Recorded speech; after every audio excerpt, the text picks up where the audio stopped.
இது வரைக்கும் எல்லா எக்கனாமிக்ஸ் கிளாஸும் அட்டன் பண்ணியிருக்கணும். அப்போ நல்லா புரியும். சும்மா புரிஞ்சுட்டு மட்டும் வாங்க, எதையும் மனப்பாடம் பண்ணாதீங்க தயவு செஞ்சு. அப்புறம் எது முக்கியமானதுன்னு சொல்கிறேன், அதை நோட் பண்ணிக்கோங்க.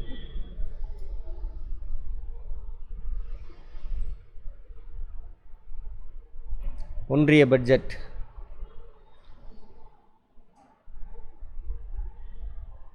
ரெண்டாயிரத்தி 25-26. அது என்ன 25-26 போட்டிருக்கான்? ஏமா 25-26 போட்டிருக்கான்?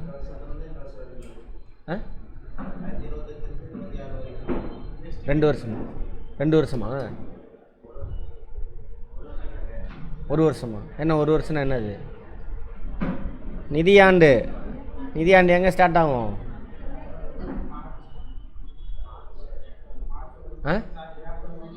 ஏப்ரல் 1லேருந்து எல்லாமே கேள்வி பார்த்துக்கோங்க. ஏப்ரல் 1லேருந்து அடுத்த ஆண்டு மார்ச் 31 வரைக்கும் 2 கேலண்டர் இயர் கவர் ஆகுது. ஓகேவா? எல்லாமே கேள்வி.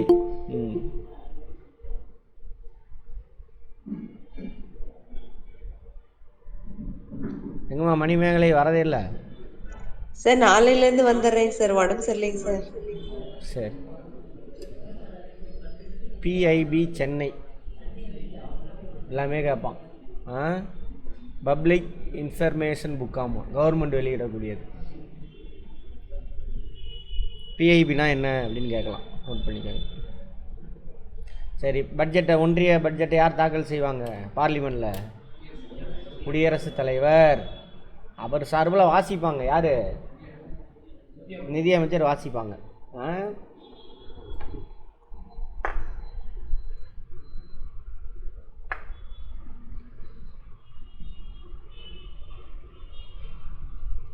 மதிப்பீடு ஓவராலாக மொத்த வருவாய் கடன்களை தவிர எவ்வளவாமா? 34 லட்சம் கோடி ரூபா மொத்த வருவாய். கடன் இல்லாமல் அரசாங்கத்துக்கு என்னென்ன வருவாய் வரும்? முக்கியமான வருவாய் என்ன அரசாங்கத்துக்கு? வரி. அப்புறம் மற்றது பிஸ்னஸ் பண்ணுறது, லாபம் ஈட்டுறது எல்லாம் சேர்த்து கடன்களை தவிர.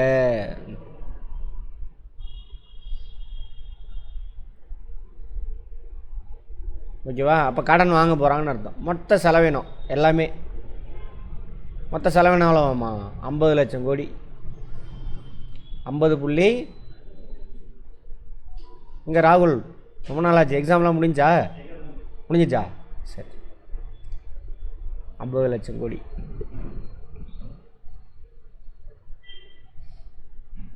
அப்போ எவ்வளோ கடன் வாங்குறாங்க? சுமார் ஒரு 16 லட்சம் கோடி கடன் வாங்க போகிறாங்கன்னு அர்த்தம். 14.82 லட்சம் கோடி கடன். இந்த நிதி பற்றாக்குறை எவ்வளோவாமா? இதுதான் நிதி பற்றாக்குறை, 14 லட்சம் கோடி. வருமான விளைவு 50 லட்சம் கோடி செலவு பண்ண போகிறாங்க. பற்றாக்குறை எவ்வளவு? 14.82 லட்சம் கோடி.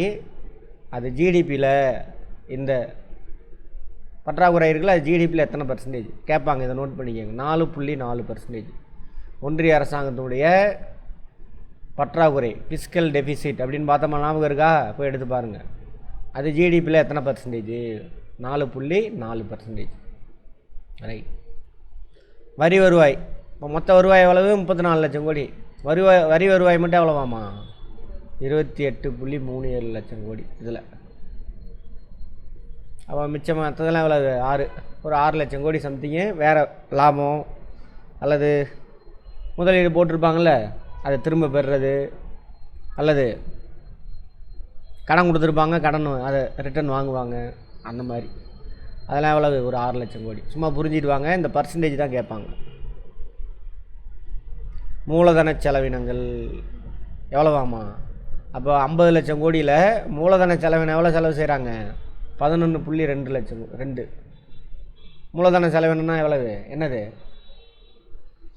நல்லதா கெட்டதா? மூலதன செலவினம் நல்ல விஷயம். சரியா? மூலதன வரவு தான் டேஞ்சரு. கடன் வாங்குறீங்க அந்த மாதிரி, அல்லது இன்வெஸ்ட்மெண்ட் பண்ணியிருப்போம், அதை ரிட்டர்ன் வாங்குகிறோம் அந்த மாதிரி. இப்போ மூலதன செலவினம். இப்போ வீட்டு எடுத்துக்குவோம், வீடு கட்டுறது அல்லது தொழிலில் முதலீடு பண்ணுறது, அந்த மாதிரி விஷயம்லாம். வீடு கட்டினா என்னது? நல்லதா இல்லையா? வீட்டுக்கு வாடகை கட்டுறதை தவிர்த்து சொந்தமாக வீடு வாங்குறீங்கன்னு அர்த்தம். அப்போ வாடகை செலவு என்ன ஆயிரும்? குறைஞ்சிரும். முதலீடு போடுறீங்க ஒரு பிஸ்னஸில், அது வந்து எனது மூலதன செலவு.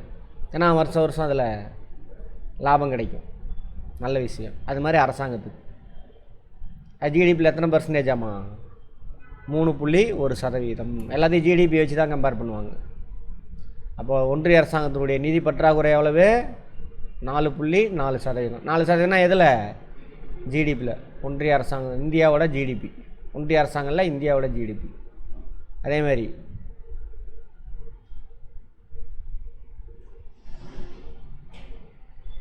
மூலதன செலவு எத்தனை percentage?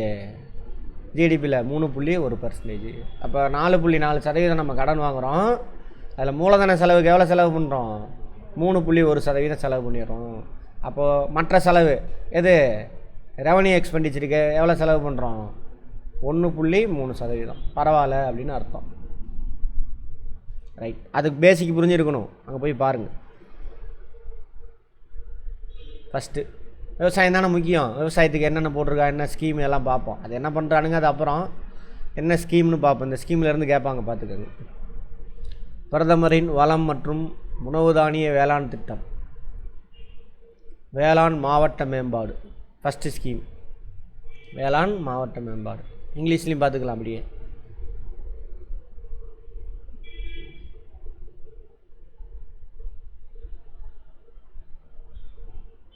Prime minister Dhanya Krishi Yojana. யோஜனான திட்டம். ஏதாவது புரியுது? இதுக்கு தான் உங்களை வந்து பூந்தி படிக்க சொல்கிறானுங்க. புரியாமல் மனப்பாடம் பண்ணிவிட்டு வாந்தி எடுக்கலாம், கேள்வி கேட்க மாட்டோம்ல. பிரதமரின் வளம் மற்றும் உணவு தானிய வேளாண் திட்டமா. பிரைம் மினிஸ்டர் புரியுது. இது தன்யா கிருஷி யோஜனான திட்டம். ஓகே, இதோட எய்ம் என்னது? Developing agri districts program. ஒரு டிஸ்ட்ரிக் எடுத்து அந்த டிஸ்ட்ரிக்டில் ஏதாவது ஒரு முக்கியமான பயிர் அங்கே பயிர் செய்யலாம், அதை டெவலப் பண்ணணும். அதுக்காக என்ன பண்ணியிருக்கான்னு பாருங்கள். இந்த ப்ரோக்ராம் டு பி லான்ச், இப்போ தான் லான்ச் பண்ண போகிறாங்க ஸ்டேட் கவர்மெண்ட்டோட சேர்ந்து, வித் தி ஸ்டேட்ஸ், மாநில அரசாங்கம். இவன் திட்டம் போடுவான், மாநில அரசாங்கம் செலவு பண்ணுமா, பார்த்துக்கோங்க. Covering 100 districts with low productivity, moderate crop intensity and below average credit parameters to benefit 1.7 crore farmers. புது திட்டம் இது. என்னது இதுக்கு? இதோட இது ஆமாம், வேளாண் துறையில் திறன் மேம்பாடு, முதலீடு, தொழில்நுட்பம், கிராமப்புற பொருளாதார வளர்ச்சி ஆகியவற்றை கருத்தில் கொண்டு வேலைவாய்ப்பை அதிகரிக்கும் வகையில் மாநிலங்களுடன் இணைந்து பல்துறை விரிவான வேளாண் திட்டம் தொடங்கப்படும். எத்தனை மாவட்டங்களில்? 100 மாவட்டங்களில். அங்கே பாருங்கள், இங்கே இதே வேறு. To be launched in partnership with covering 100 districts வித். இங்கே அர்த்தம் வேறு. அங்கே இதெல்லாம் டெவலப் பண்ணணுன்னு போட்டிருக்காங்க, அங்கே இதை போட்டிருக்காங்க வித் லோ ப்ரொடக்டிவிட்டி, உற்பத்தி திறன் குறைவாக இருக்கக்கூடிய மாவட்டங்கள். அதே மாதிரி உற்பத்தி மாடரேட் கிராப் இன்டென்சிட்டி, ஓரளவுக்கு மிதமான பயிர் செய்யக்கூடிய மாவட்டங்கள். And below average credit parameters, போதுமான அளவு கடன் கிடைக்காத மாவட்டங்கள். அந்த மாவட்டங்களை 100 மாவட்டங்கள் எடுத்து செயல்படுத்த போகிறோம். சரியா? அதனால் எவ்வளோ பேருக்கு வேலை கிடைக்குமாம்மா? சாரி, வேலை இல்லை, பயனடைகிறவங்க 1.7 crore ஃபார்மர்ஸ் பயனடைவாங்க அப்படின்றாங்க. என்ன திட்டம்? Pradhan Mantri Dhanya Krishi Yojana, developing agri district program. இதுதான் புது ப்ரோக்ராம். கேட்பாங்க, இந்த பட்ஜெட்டில் அறிவிக்கப்பட்ட விவசாயத்துக்கான புது ப்ரோக்ராம் பேர் என்ன அப்படின்னு கேட்பாங்க. பருப்பு முன்னாடியே படிச்சிருப்போம் நம்ம. இது வரைக்கும் பருப்பு, எண்ணெய் வித்துகள் என்ன கிடையாது, தன்னிறைவு அடையலை, வெளிநாட்டில் இருந்தால் இம்போர்ட் பண்ணுறோம். அதுக்கான திட்டம். துவரம் பருப்பு, உளுந்தம்பருப்பு, மசூர் பருப்பா. நாங்கள் மசூர் பருப்புனா யாருக்கா தெரியுமா?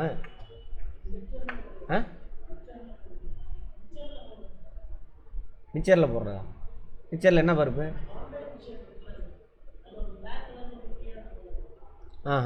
அதுவா? ஓ, மசூர் பருப்பு. துவரம் பருப்பு தெரியும், உளுந்தம் பருப்பு தெரியும். இங்கிலீஷ்லேயும் பார்த்துக்கலாம். சார் ஆரஞ்சு கலர்ல இருக்கும் சார்.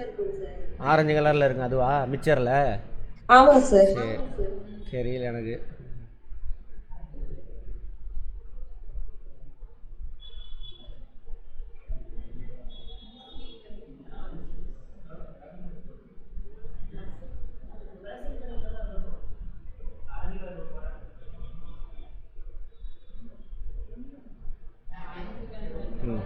ரைட்.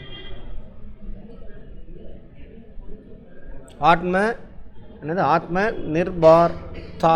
ஆத்ம நிர்பார்த்தா இன் பல்சஸ். ஆமாம், இங்கே பாருங்க, ஆத்ம நிர்பார்த்தா அப்படின்னா தன்னிறைவு அடைதல் அப்படின்னு அர்த்தம். ஆத்ம நிர்பார்த்தா தன்னிறைவு. தன்னிறைவுனா என்ன அர்த்தம்? தன்னிறைவுனா அர்த்தம் தமிழில் புரியுது அர்த்தம். தன்னிறைவு, நம்ம நாட்டுக்கு தேவையான பருப்பை நம்மளே தயார் செய்கிற நிலை, அதான் தன்னிறைவு. இதில் சமஸ்கிருதத்தில் இந்த வார்த்தை போட்டிருக்கு, ஆத்ம நிர்பார்த்தா. சரி, ரைட். என்னமோ ஒன்று. துவரம் பருப்பு என்னென்ன பருப்பு? தூர்தால் அப்படின்னா துவரம் பருப்பு. உளுந்தம் பருப்பு உர்தால். மசூர் ஏதோ ஒன்று, மசூர் என்னன்னு தெரில. ரைட். சார் நம்ம ஊர்ல மைசூர் பருப்புன்னு ஒண்ணு போட்டாங்கல்ல சார், ஆரஞ்சு கலர்ல, எடப்பாடி இருந்தப்ப. எதில் போட்டாங்க? ரேஷன் கடையில போட்டாங்க சார். ரேஷன் கடையில் போட்டாங்க. உடம்புக்கு கெடுதல் நிறுத்திட்டாங்க. துவரம் பருப்புக்காக அதை போட்டாங்களா? ஆமாங்க சார். சரி சரி சரி. இந்த பருப்பெல்லாம் உற்பத்தி அதிகரிக்கும். துவரம் பருப்பு, உளுந்தம் பருப்பு இதெல்லாம் உற்பத்தி அதிகப்படுத்தணும். 6 ஆண்டுக்கு செயல்படுத்த போகிறாங்களாமா தன்னிறைவு இயக்கம். இதெல்லாம் வெளிநாட்டிலேருந்து வாங்க, நம்ம நாட்டிலே உற்பத்தி பண்ணுறதுக்காக பண்ண போகிறாங்க. எத்தனை ஆண்டு திட்டமாம்மா? 6 ஆண்டு. இதை செயல்படுத்துகிறவங்க யார் யார்? நேஃபெட்டுன்னு சொல்லுவாங்க, தேசிய வேளாண் கூட்டுறவு சந்தைக்கான கூட்டமைப்பு. நேஷ்னல் மார்க்கெட்டிங் ஃபெடரேஷன், நேஃபெட்டுன்னு சொல்லுவாங்க.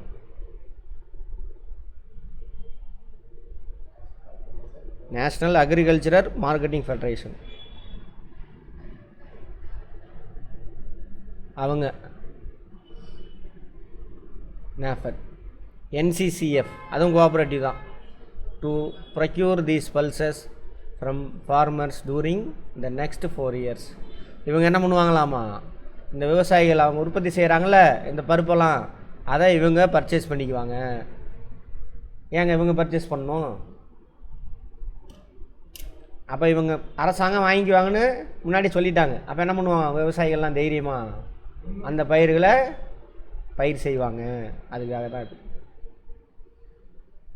கேட்பாங்க. என்ன சார் கேட்பாங்க? இப்போ பருப்பு உற்பத்தியில் தன்னிறைவு அடைவதற்கு ஒன்றிய அரசாங்கம் திட்டம் போட்டிருக்காங்க. அது எத்தனை ஆண்டு திட்டம் அப்படின்னு கேட்பாங்க. எத்தனை ஆண்டு திட்டம்? 6 ஆண்டு. சரி, அந்த மக்களுக்கு நம்பிக்கை கொடுக்கறதுக்காக அந்த பருப்புகளை ப்ரொக்யூர் பண்ணுறவங்க, அதாவது கொள்முதல் செஞ்சுக்கிறது யார்? தேசிய வேளாண் கூட்டுறவு சந்தைக்கான நேஃபெட். அப்புறம் NCCF, தேசிய கூட்டுறவு நுகர்வோர் கூட்டமைப்பு. NCCF, national consumer cooperative federation அப்படின்னு சொல்லுவாங்க.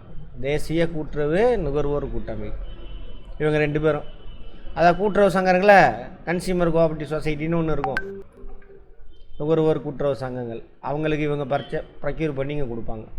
இங்கே பொன்னி இருக்குல்ல சேலத்தில், அது அதேமாதிரி இவன் விவசாய விலை பொருளை விற்கிறவன் தேசிய அளவில். ரைட்.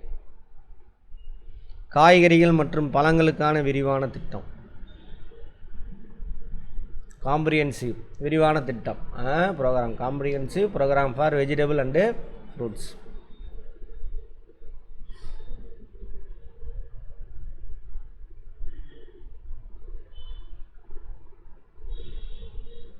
எவ்வளோ செலவுப்படுத்த போகிறோம் என்னன்னு சொல்லலை, பணத்தெல்லாம் சொல்லவே இல்லை பாருங்கள். ஒன்றிய அரசாங்கம் இதுக்கு இவ்வளோ செலவு செய்ய போகிறோன்னு எங்கேயுமே சொல்ல பாருங்களேன். இதுவும் போட்டான், திட்டம் போடுவான், அவன் ப்ரொக்யூர் பண்ணுவான்னு சொல்லிட்டான், அதோட அவ்வளோதான். அதுக்காக எவ்வளோ செலவு அதெல்லாம் எதுவுமே சொல்லலை. தாமரை பொறி உற்பத்தி வாரியம், அங்கே பீகாரில் ஏதோ ஒரு டிஸ்ட்ரிக்டில் இந்த தாமரை பொறின்னு ஏதோ பொருள், அது ஏதோ விலை பொருள் போல் இருக்கு. மக்கானா அப்படின்னா தாமரையோட விதையா? ஆமாம்.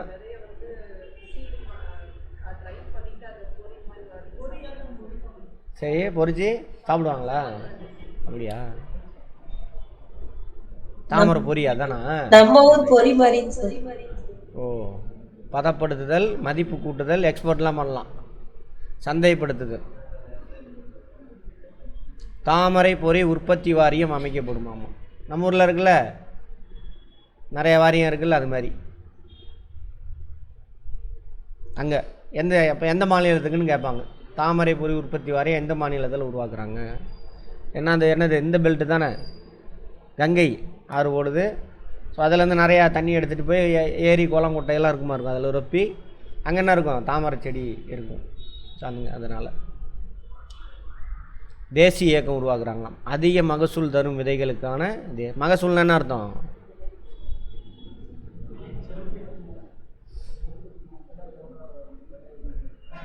கோகுல், மகசூல்னா என்ன?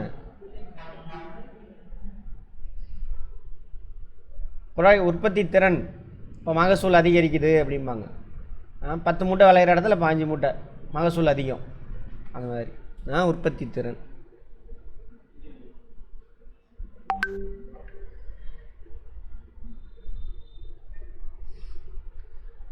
நேஷ்னல் மூமெண்ட் உருவாக்குறாங்களாமா ஒரு அமைப்பை, அதை விட்டுருங்க, அது பெரிய விஷயம் இல்லை. மீன் வளம்.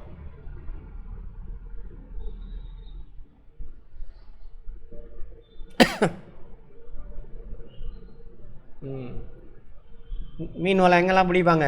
கடற்கரை, அப்புறம் உள்நாட்டு மீன் பிடிப்பு. ஓகே, இந்த திட்டம் எதுக்கு அப்படின்னாக்கா லட்சத்தீவு, அந்தமான் நிக்கோபார். எங்கே இருக்குது அது ரெண்டும் தீவுகள்? அந்தமான் நிக்கோபார் இங்கே இருக்கும், லட்சத்தீவு எங்கே இருக்குது, அந்தமான் நிக்கோபார். அங்கே முக்கியமான தொழில் என்னவாக இருக்கும்? மீன் பிடித்தல் தான். மெயினாக லட்சத்தீவில் மீன் பிடித்தல் தான் முக்கியமான தொழில். அங்கே கவனம் செலுத்துகிறாங்களாமா. பருத்தி உற்பத்திக்கான இயக்கமா.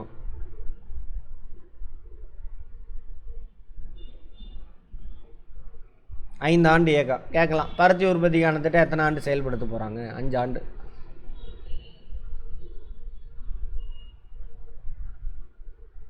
வேளாண் கடன் அட்டைன்னு சொல்லுவாங்க, கிசான் கிரெடிட் கார்டு அப்படிம்பாங்க பழைய பேர். Kisan credit card. கிசான்னா விவசாயிகள்னு அர்த்தம். இங்கிலீஷை பார்த்துக்குவாங்க, அவர் என்ன போட்டிருக்கானுங்க. மக்கானா போர்டின். மக்கானான்னு என்னது? அந்த தாமரை பொறி, ஹை ஈல்டிங் சீட்ஸு. ஓகே, வீரிய வித்துக்கள் ஃபிஷரிஸ்க்கு. எங்கள் அந்தமான் நிக்கோபார், லட்சத்தீவு. காட்டன் ப்ரொடக்டிவிட்டிக்கு 5 இயர்ஸ் மிஷன். மிஷன்னா இயக்கம். KCC, Kisan credit card. சரியா? அப்படின்னா என்னென்னு தெரியுமா? நமக்கு மற்றவங்களுக்குலாம் நீங்கள் கிரெடிட் கார்டு வாங்குறதுக்கு முன்னாடி அங்கே கிசான் கிரெடிட் கார்டுன்னு ஒன்று விவசாயிங்களுக்கு கொடுப்பாங்க. அந்த கார்டு வச்சுருக்கக்கூடிய விவசாயிக்கு 5 ஏக்கர் நிலம் வச்சுருக்காருன்னு வச்சுக்கோங்க. அவங்க முன்னாடியே ஒரு கமிட்டி இருக்கும். அந்த கமிட்டி நெல் ஒரு பயிர் செஞ்சார்னாக்கா 1 ஏக்கருக்கு இப்போ 50,000னாக்கா 5 ஏக்கர் வச்சுருந்தாருனாக்கா அந்த ஒரு வருஷத்துக்கு அவர் 2.5 லட்ச ரூபா கடன் வாங்கிக்கலான்னு அப்ரூவல் கொடுத்துருவாங்க. அப்ரூவல் ஆயிரும். நீ போய் பேங்க்கிட்ட ஒரு தரம் போய் நிற்க வேண்டாம். போய் ஏடிஎம்மில் போய் ஸ்வைப் பண்ணி பணத்தை எடுத்துகிட்டு போய் விவசாயம் பண்ணிடலாம். சரியா? திடீர்னு நடுவில் உனக்கு கொஞ்சம் பணம் வருது, 2.5 லட்சம்னா 2.5 லட்சம் தான் எடுக்கணும்னு அவசியம் இல்லை. உனக்கு 50,000 ரூபா தான் இப்போ தேவை. 50,000 ரூபா மட்டும் எடுத்துக்கலாம். எடுத்துகிட்டு பயன்படுத்துகிற, திரும்ப 3 மாதம் கழித்து கொண்டு போய் கட்டிட்டேன் 50,000 ரூபாயை. அந்த 50,000 ரூபாய்க்கு அந்த 3 மாதத்துக்கு மட்டும் நீ வட்டி கட்டினா போதும். 1 வருஷத்துக்கு ஃபுல்லாக கட்ட தேவையில்லை. 3 மாதத்துக்கு மட்டும் வட்டி கட்டினா போதும், 50,000 ரூபாய்க்கு மட்டும். ஆனால் நீ எலிஜிபிள் எவ்வளோ? உனக்கு 2.5 லட்சம். இப்போ திடீர்னு அடுத்த ஒன்று இதை கட்டிட்டு அடுத்த நாள் ஒரு 20,000 ரூபாய் தேவை. போய் மேனேஜர்கிட்ட போய் பர்மிஷன் வாங்கணும், அதெல்லாம் தேவையில்லை. நேரம் என்ன பண்ணலாம்? கார்டு ஸ்வைப் பண்ணி பணம் எடுத்துக்கலாம். 20,000 ரூபா எடுத்து செலவு பண்ணுற. 10 நாளில் பணம் வந்துருச்சு, போய் கட்டிட்டேன். அந்த 10 நாளைக்கு மட்டும் நீ பயன்படுத்தின 20,000 ரூபாய்க்கு மட்டும் என்ன பண்ணால் போதும்? கடன் கட்டினா போதும். வட்டி கட்டினா போதும். அந்த ஃபெசிலிட்டி விவசாயிகளுக்காக. ஏன்னா ஒவ்வொரு தடவை என்ன பண்ணுவாமல் மற்ற பிஸ்னஸ் மாதிரிலாம் இல்லை. இப்போ நாற்று பாவுறாங்கன்னு வச்சுக்கோங்க, மழை பெய்யுது, சீசன் ஆரம்பிக்குது. அப்போதைக்கு அவன் உழுகணும், விதை வாங்கணும், அதுக்கு மட்டும் பணம் இருந்தால் போதும். அதுக்கு ஒரு 10,000 ரூபா தேவை. அதுவெல்லாம் பெரிய கூலியெல்லாம் இருக்காது ஒன்றும். உழுதுட்டு விதையை விதைச்சிடுவான். அது ஒரு நாள் வேலை, அரை நாள் வேலை. அது அப்புறம் 1 மாதம் ஆகும். அப்போ தான் என்ன பண்ணணும்? நாற்றை பறித்து நடவு செய்யணும். அதுதான் பெரிய வேலை. அதுதான் 50-60 பேர் வேணும், 20-30 பேராவது வேணும். அப்போ அவங்களுக்கு கூலி கொடுக்கணும். அப்போ பணம் தேவை. அப்போ போய் எடுத்துகிட்டு வந்துடுவான். அப்புறம் 1 மாதம் கழிச்சு என்ன பண்ணுவாங்க? களை அரிப்பாங்க. அதுக்கும் நிறைய பேர் ஆள் வேணும். அப்போ அவனுக்கு கூலி கொடுக்கணும். களை அரித்ததோட உரம் போடணும். அப்போ 2வது மாதம் இன்னொரு 50,000 தேவை, அப்போ போய் எடுத்துக்குவோம். மொத்தமாக எடுத்துகிட்டு மொத்தமாக எல்லா தொகைக்கும் 2.5 லட்சத்துக்கு 2.5 லட்சத்தை என்ன பண்ண மாட்டான், அவன் பயன்படுத்த மாட்டான். சும்மா வீட்டில் போய் வச்சுருக்கான்னு வச்சுக்கோங்க, 2 லட்சத்துக்கு வட்டி கட்டுற மாதிரி இருக்கும். அப்போ தேவையில்லை. அல்லது வீட்டில் வச்சுருந்தானா என்ன பண்ணுவான், திடீர்னு கையில் வந்துட்ட பணம் இருக்கிறத பார்த்தா யாராவது கொஞ்சம் கொடுவே, நான் தான் அது யூஸ் பண்ணிக்கிறேன், கொஞ்சம் கொடுவே இது யூஸ் பண்ணிக்கிறேன்னு வாங்கி தண்டமாக செலவு பண்ணிடுவாங்க. பிரச்சனை இருக்குது. அதெல்லாம் மனசில் வச்சு தான் இந்த ஸ்கீமை கொண்டுட்டு வராங்க. எது? Kisan credit card. கேட்பாங்க கேசிசினா என்னன்னு கேட்பாங்க. அஸ்ஸாமில் யூரியா உற்பத்தி தொழிற்சாலை உருவாக்குறாங்கம்மா.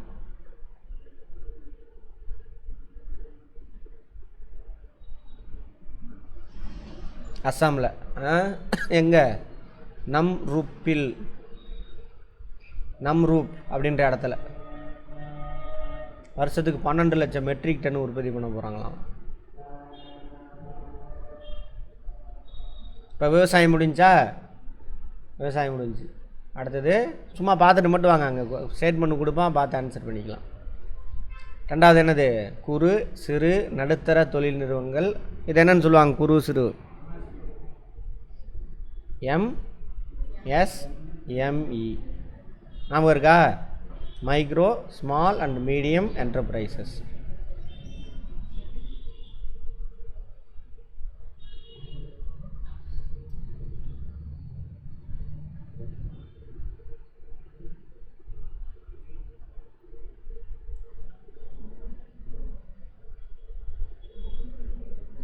பாருங்க என்ன சொல்கிறாங்கன்னா, அந்த ஒரு சீலிங் இருக்குல்ல, குறு விவசாயினாக்கா இத்தனை லட்சம் வரைக்கும் இன்வெஸ்ட்மெண்ட் பண்ணும், சாரி குறு தொழில் சிறு தொழில் அப்படின்னாக்கா அந்த சீலிங்கை உயர்த்தி இருக்கிறாங்களாமா.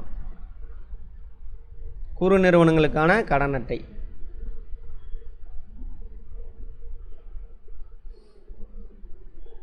கடன் அட்டை கொடுக்குறாங்க. இங்கேயே விவசாயிகளுக்கு கொடுத்தாங்கல்ல கிசான் கிரெடிட் கார்டு, அது மாதிரி இவங்களுக்கு. அதில் உதயம் அப்படின்ற இணையதளத்தில் பதிவு செஞ்சுருக்கணுமாமா.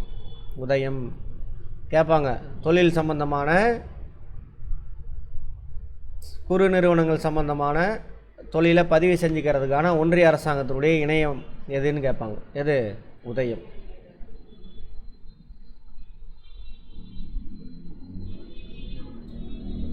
சரி, இவங்களுக்கு உச்ச வரம்பு வந்து 5 லட்சம் கொடுக்குறாங்களாமா கடன்.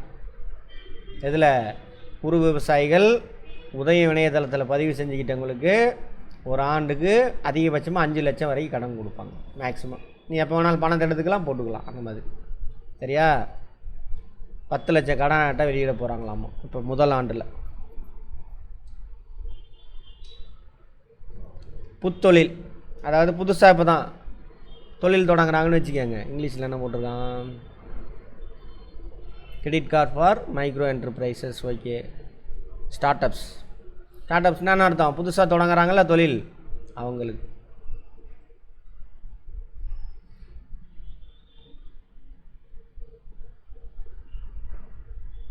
புதிய நிதியுதவிக்கான நிதியத்தை உருவாக்கும் வகையில் அந்த மாதிரி ஒரு அமைப்பு நிதியத்தை உருவாக்குறாங்க. அவங்களுக்கு ஸ்டார்ட் அப்ஸ் இருக்காங்கள்ல, அவங்களுக்காக இவங்க கடன் கொடுப்பாங்க. அதுக்காக அப்போ எவ்வளோ? 10,000 கோடி ரூபாயில் அதை உருவாக்க போகிறாங்க. எ நியூ ஃபண்ட் ஆஃப் ஃபண்ட்ஸா? Right. Fund of funds for startups. புரியுதானே? புதுசாக தொழில் தொடங்குறவங்களுக்கு நிதி உதவி வழங்குறதுக்காக ஒரு நிதியத்தை உருவாக்க போகிறாங்க. 10,000 கோடி ரூபா அதில் இருக்கும் பணம், அவங்களுக்கு கொடுப்பாங்க. கேட்பாங்க, பார்த்துக்கோங்க. இது scheme for first time entrepreneurs. First டைம்னா புரியுதா? அவங்க குடும்பத்தில் யாருமே இதுக்கு முன்னாடி தொழில் தொடங்கியிருக்க மாட்டாங்க, வேலை தான் செஞ்சுட்டு இருந்திருப்பாங்க. அவன் முதல்ல தொழில் தொடங்க வரான், அவனுக்கான ஸ்கீம்.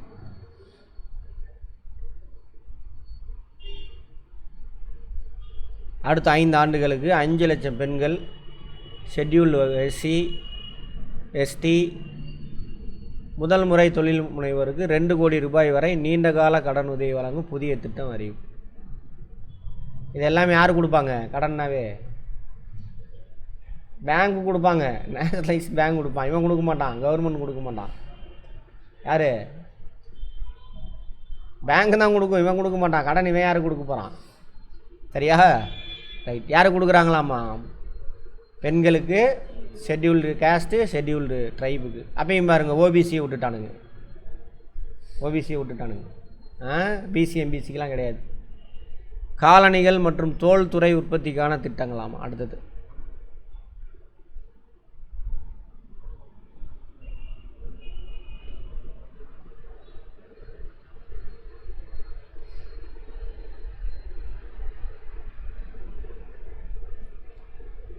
ஒன்றும் இல்லை, இதில் ஒன்றும் சொல்கிறதுக்கெல்லாம் ஒன்றும் இல்லை, விட்டுருங்க. பொம்மை உற்பத்தி துறைக்கான அளவீடுகள்.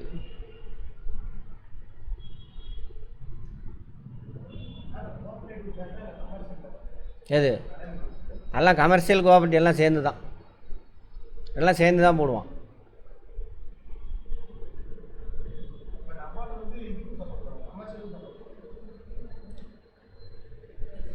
கமர்ஷியல் பேங்கு, கோஆப்ரேட்டிவ் பேங்க்லாம் கிடையாது. நபார்டு விவசாயத்துக்கு எவன்லாம் கடன் கொடுக்குறானோ அவனுக்கெல்லாம் அவன் கடன் கொடுப்பான். சரியா?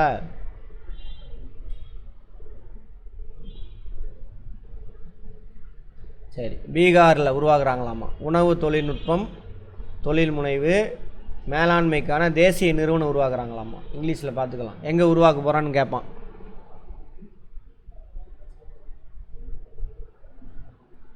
National institute of food technology entrepreneurship management அப்படின்ற ஒரு இதை உருவாக்க போகிறாங்க. அதாவது சென்டர் என்னது, காலேஜின்னு வச்சுக்கோங்க, ஐஐடி மாதிரி. Make in India. அதை வந்து மேம்படுத்துறதுக்கு உற்பத்தி இயக்கம்னு ஒன்று உருவாக்குறாங்களாமா.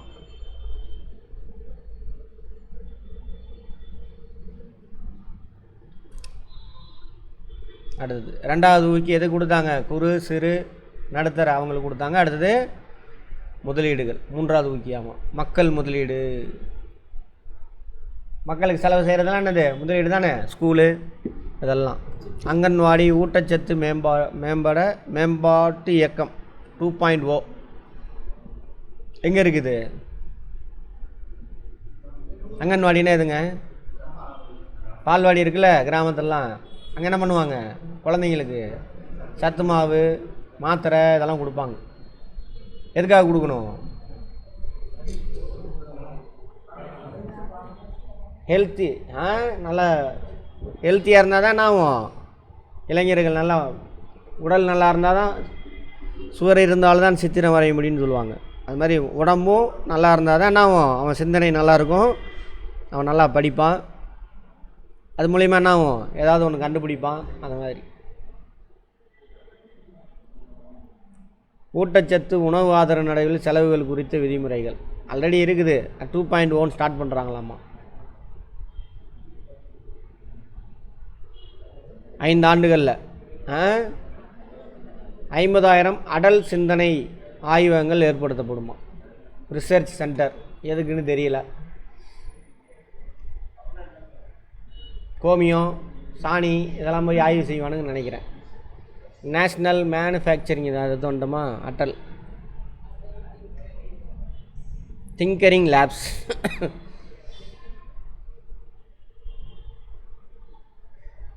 நெக்ஸ்ட்டு 5 இயர்ஸ் எவ்வளோமா? 50,000.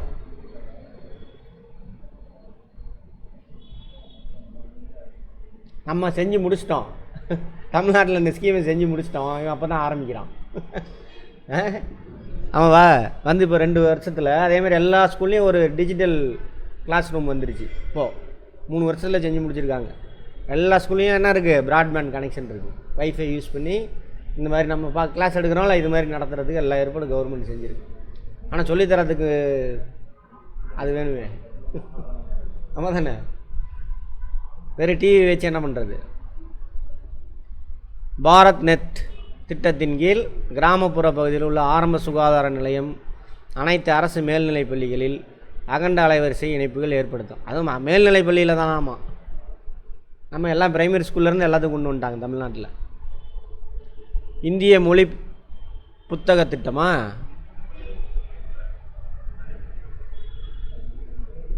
நோட் பண்ணிக்கங்க, முக்கியமானது. பள்ளி உயர்கல்வி நிறுவனம் காலேஜில் டிஜிட்டல் வடிவிலானது. ஆன்லைன் புக்கெலாம் இருக்குல்ல, ஆன்லைன் புக்கு படிச்சிருக்கீங்களா? எல்லா ஸ்கூலுக்கும் காலேஜுக்கெல்லாம் கொண்டு வராங்களாம். தேசிய மையம்.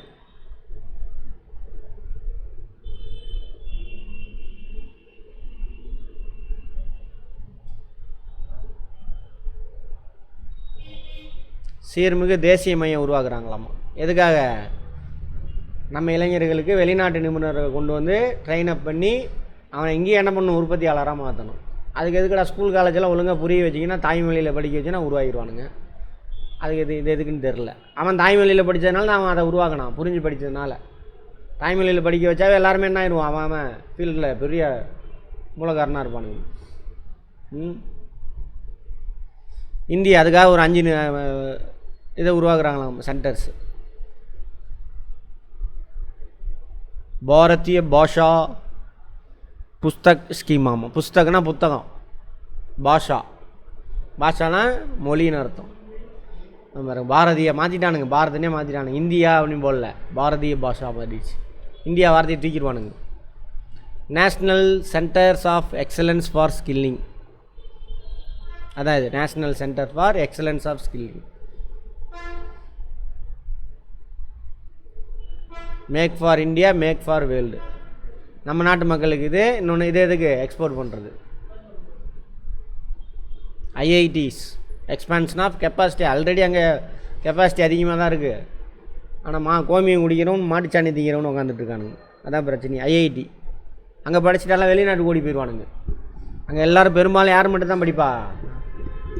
ஆமாம், அவங்களாம் உள்ளே விட மாட்டானுங்க. அதுக்கு ஒரு என்ட்ரன்ஸ் வச்சு ஜேஇ அது இதுன்ட்டு உள்ளே விட மாட்டாங்க. அதேமாரி போனீங்கன்னா ஒழுங்குபடுத்தி துரத்தி விட்ருவானுங்க ஐஐடியில். 5 இந்திய தொழில்நுட்ப கல்வி நிறுவனங்கள் 6500க்கும் அதிகமான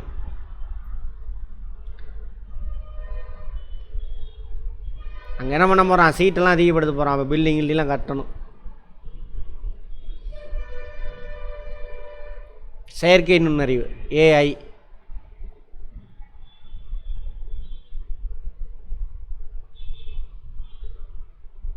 என்ன சீர்மிகு மையங்கள் எதுக்கு? எக்ஸலன்ஸ். சீர்மிகுனா எக்ஸலன்ஸ், எஜுகேஷனுக்காக உருவாக்குறாங்களாமா.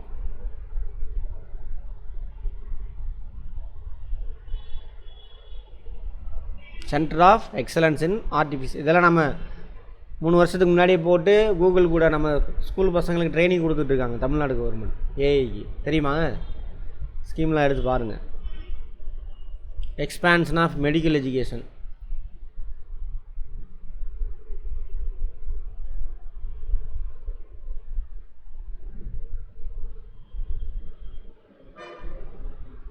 $75,000 சீட்டை வந்து அதிகப்படுத்த போகிறாங்களாம். இதில் மெடிக்கல் சீட்டு. மெடிக்கல் சீட் வந்து ஒன்றிய அரசாங்கம் தான் அப்ரூவல் கொடுக்கணும். ஒரு காலேஜில் ஒரு சீட்டை இன்க்ரீஸ் பண்ணாலும் அவன் தான் அப்ரூவல் கொடுக்கணும். அப்போ 10,000 இன்க்ரீஸ் பண்ண போகிறானுங்களாமா. அடுத்த 5 இயர்ஸில் டோட்டலாக 75,000. Day care cancer centres in all district hospitals. எல்லா டிஸ்ட்ரிக்ட், ஒவ்வொரு டிஸ்ட்ரிக்டில் ஹாஸ்பிட்டல் இருக்குல்ல, ஹெட் ஆஃபீஸு, அங்கே எல்லாத்துலேயும் என்ன இருக்கணுமாம்மா, கேன்சர் சென்டர் உருவாக்க போகிறாங்களாமா.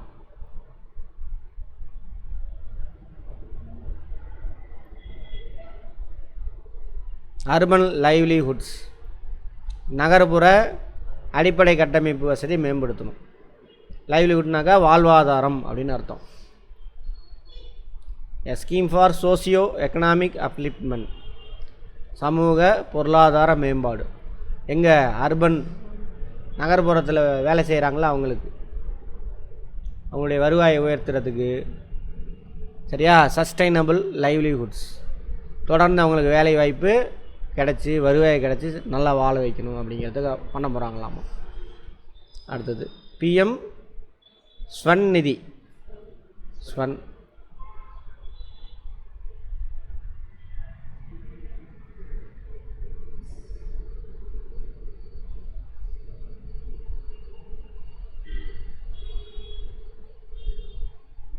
நிதினா பணம். பிரைம் மினிஸ்டர் ஸ்வன் சுயநிதி ஏதோ சம்திங் போட்டிருக்குது, இது யாருக்குன்னு தெரியல. லோன் கொடுக்க போகிறாங்களாமா பேங்க் மூலிமா. சரியா? கிரெடிட் கார்டு 30,000 வரைக்கும் கிரெடிட் கார்டு. யாருக்காக? நகர்ப்புற மக்களுக்காக இருக்கும். Social security scheme, online platform ஒர்க்கர்ஸா? யார் அது?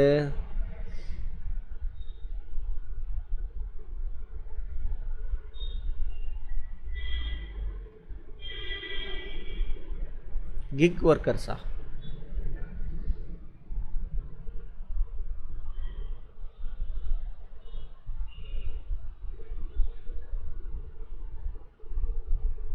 ஓ, இது சாலையோர வியாபாரிகளுக்காமா. போனது பார்த்தோம்னா கிரெடிட் கார்டு கொடுக்குறாங்கண்ணே 30,000 வரைக்கும். அதை பற்றி இங்கே அவ்வளோ கிளியராக இல்லையே.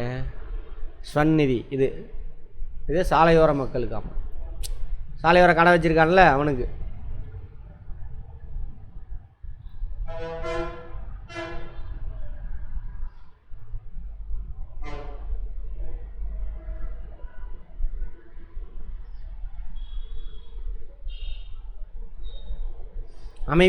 அமைப்பு சாரா தொழிலாளர்களுக்கு இது. அமைப்பு சாரா தொழிலாளர்னு தெரியுதா? வீட்டு வேலை செய்கிறவங்க, கொத்து வேலைக்கு போகிறவங்க, அவங்களுக்கெல்லாம். அடுத்து பொருளாதாரம், இது எல்லாமே என்னது?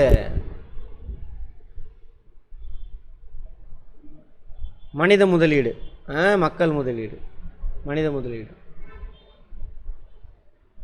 அடுத்தது இன்வெஸ்டிங் இன் தி எக்கானமி, பொருளாதார முதலீடுகள். எல்லாம் கடன் தான் கொடுக்குறானுங்க, எதுவும் பெருசாலாம் ஒன்றும் சொல்லிக்கிற மாதிரிலாம் இல்லை.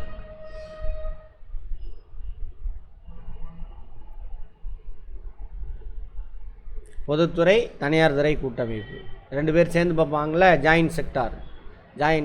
Joint sector.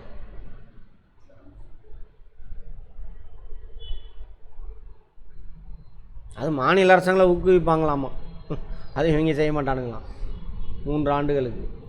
உள்கட்டமைப்புனா என்ன அர்த்தம்? பொதுத்துறை தனியார் துறை சேர்ந்து. உள்கட்டமைப்புனா எது? இங்கிலீஷில் இன்ஃப்ராஸ்ட்ரக்சர். எது? நீர் வசதி, போக்குவரத்து, கல்வி, சாலை. அதான் நீ இப்போ போக்குவரத்து போட்டாச்சு. தகவல் தொடர்பு, மருத்துவம், சுகாதாரம், இதெல்லாம். மின்சாரம்னு போடாமல் ஆற்றல் அப்படின்னு போட்டுருக்கோம்.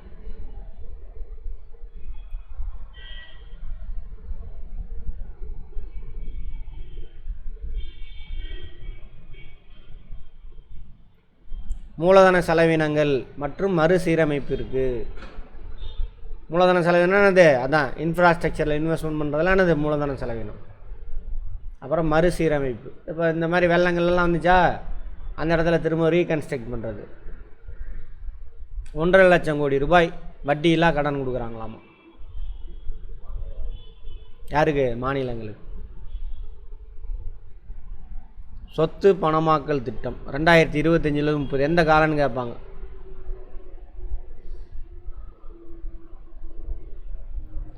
என்னது இது? 10 லட்சம் கோடி முதலீடு பண்ணியிருக்கான்ல சொத்துக்கள், அதெல்லாம் விற்றுட்டு திரும்ப பணத்தை எடுக்க போகிறான் ஒன்றிய அரசாங்கம். எவ்வளோ எடுக்க போகிறான்? நம்ம 10 லட்சம் கோடி. எப்போ? 2025 2030 எல்ஐசியில் இன்வெஸ்ட்மெண்ட் பண்ணியிருக்கானா அந்த பணத்தை விற்று எடுக்கிறது. ரயில்வே லேண்டெல்லாம் இருக்கா, விற்கிறது, தனியார்கிட்ட காசு ஆகிக்கிறது. ரயில்வேயே விற்கிறது,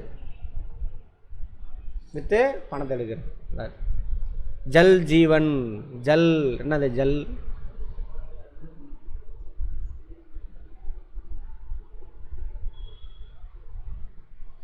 அசட் மானிட்டைசேஷன்.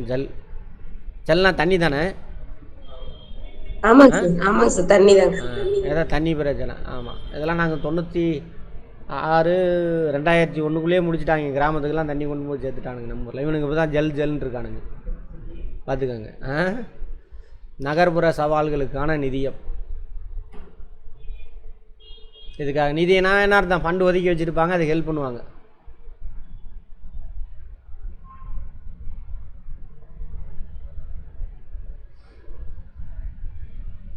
குடிநீர், துப்புரவு பணிகள் அதெல்லாம் செய்கிறாங்களாமா. இதுக்காக 10,000 கோடி ரூபா ஒதுக்கியிருக்கானுங்களாமா. இங்கே தான் நிதி ஒதுக்குனதை பற்றியே பேசுகிறானுங்க. இதுக்கு முன்னாடி பார்த்ததெல்லாம் என்னது? பணத்தை பற்றியே பேசலை, எல்லாம் கடன் கொடுப்போம்னு சொல்லிட்டு வரானுங்க. அணு எரிசக்தி இயக்கம். நிறையா நாடுகள் அணு எரிசக்தியை க்ளோஸ் பண்ணிட்டு வரான். நியூக்ளியர் பவர் ஸ்டேஷன் இருக்குல்ல, இவனுங்க இப்போ தான் ஓப்பன் பண்ணிட்டு வரானுங்க திரும்பவும்.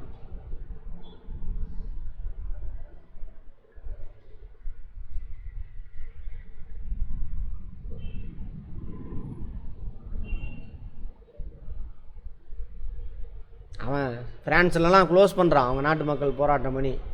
இவனுக்கு திரும்ப போய் அணுசக்தி உருவாக்குறாங்களாமா. அணுசக்தியில் என்ன அணு யூஸ் பண்ணுவாங்க? யுரேனியம் 235. எத்தனை இருக்குது தமிழ்நாட்டில்? 2. என்னென்ன? கூடங்குளம், கல்பாக்கம்.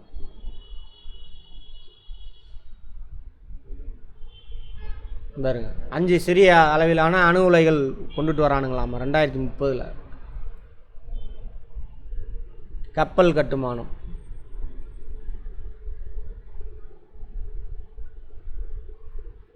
அதெல்லாம் பெரிய விஷயம் விட்டுருங்க.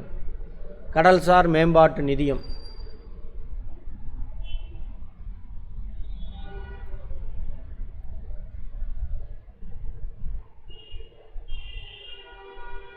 இந்த நிதியத்தில் 49% அரசாங்க உறுப்பு போட போகிறாங்களாமா. 51% தனியாரும் துறைமுகங்களும் போட்டுக்குவாங்களாமா. எதுக்காக? கடல்சார் மேம்பாட்டு.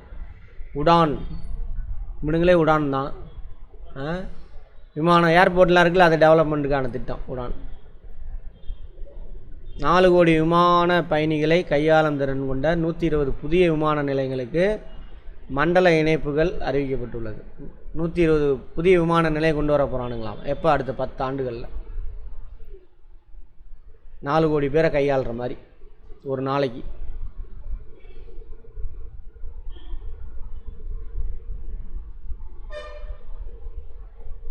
அதே மாதிரி இந்த வடகிழக்கு மாநிலங்கள்லாம் இருக்குல்ல, இமயமலை வடகிழக்கு மாநிலங்கள், இங்கே அங்கெல்லாம் சின்ன சின்ன விமான நிலையம் அமைக்கிறாங்க. ஹெலிகாப்டர் போய் இறங்குற மாதிரி வசதி. ஏன்னா அது பயங்கரமான மலை பிரதேசம், காடுகள், போய் இறக்க முடியாது. அதனால் அங்கெல்லாம் சிக்கிமு, அருணாச்சல் பிரதேச, அஸ்ஸாமு, மேகாலயா, திரிபுரா, நாகாலாந்து, இதெல்லாம் மிசோரம், வடகிழக்கு மாநிலங்கள் அதான் போட்டிருக்கு.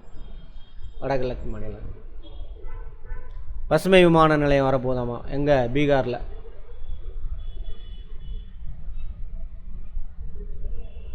இந்த இடம் தெரில. அங்கே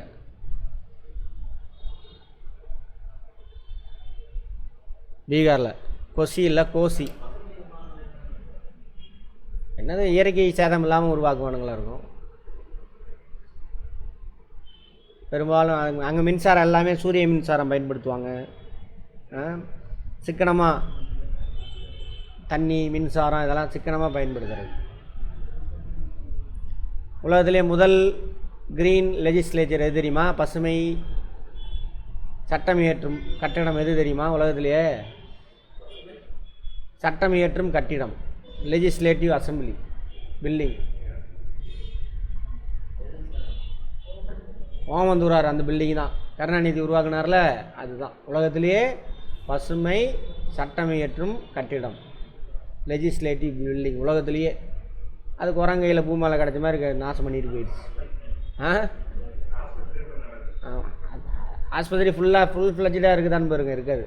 அது சிதைக்கணும், திரும்ப வந்தால் கொண்டு வந்துடுவானுங்கள்ல, அதுக்காக என்ன பண்ணிட்டாங்க, அது போய் ஆஸ்பத்திரியாக பண்ணால் திரும்ப பழைய நிலைமை கொண்டு வர முடியாது. அதான் ஆல்ட்ரு பண்ணுறதுக்கே 200-300 கோடி ரூபா செலவாச்சு. அந்த பில்டிங்கோட செலவே 100 கோடி, ஆல்ட்ரு பண்ணுறதுக்கு 200 கோடி செலவு பண்ணிச்சுங்க. வீணாக போச்சு. ஏன்னா சூத்திரம் கட்டுறானாமா, அங்கே போய் உட்காராதாமா. நம்ம பணம் தான் அது. இந்த கட்சி பாகுபாடு இல்லாமல் பார்க்கணும் அதெல்லாம். மிதிலாஞ்சலில் மேற்கு கோசி கால்வாய் திட்டம். கோசி ரிவர் இருக்குல்ல, ரிவர் கோசி பீகாரில் ஓடுது. அங்கே ஏதோ ஒரு திட்டம் கொண்டு வராங்களாம்.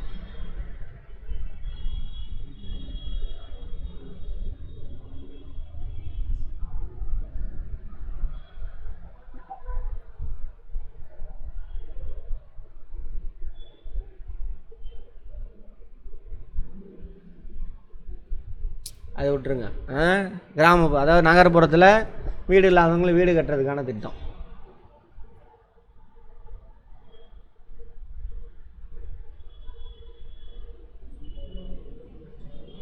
ஐம்பது சுற்றுலா தலங்கள் என்ன பண்ணுறாங்களாமா, மேம்படுத்துகிறாங்களாமா. சுற்றுலா மேம்படுத்தினா என்ன நடக்குங்க, என்ன பலன்? அந்த ஏரியாவில் மக்களுக்கு வருவாய், அங்கே வந்து ஹோட்டலில் தங்குவான், அந்த ஊரில் உள்ள பொருளை பர்ச்சேஸ் பண்ணுவான். அப்போ அந்த ஊர் மக்களுக்கான லேண்ட், லேபர், கேபிட்டல், ஆர்கனைசேஷன் அதுக்கான டிமாண்ட் அதிகமாகும், வருவாய் பெருகும், வாழ்க்கை தரம் நல்லாயிருக்கும், அந்நிய செலாவணி கிடைக்கும், எல்லாமே இருக்கும். சரியா? ஆமாம். எதுக்கு கார் ரேஸ் நடத்துனீங்க, எதுக்கு செஸ் ஒலிம்பியாட் நடத்துனீங்க, இதுக்கு தான் நடத்துனாங்க. புரிஞ்சுதா? புதிய கண்டுபிடிப்புகளுக்கான முதலீடு, புதுசாக கண்டுபிடிக்கிறது, இதானே ரொம்ப முக்கியம். புதிய கண்டுபிடிப்புகளுக்கான முதலீடு எங்கேருந்து ஸ்டார்ட் பண்ணணும்? இளைஞர்கள் முதல்ல தாய்மொழியில் புரிஞ்சு படிக்க வச்சு அங்கே தான் ஸ்டார்டிங் பாயிண்ட்டு. அதை செய்யாமல் சும்மா முதலீடு காசை செலவு பண்ணி என்ன பண்ணுறது? ஆராய்ச்சி, மேம்பாடு, புதிய கண்டுபிடிப்புகள், research, development and innovation. Innovation தான் என்னது? புதிய கண்டுபிடிப்பு.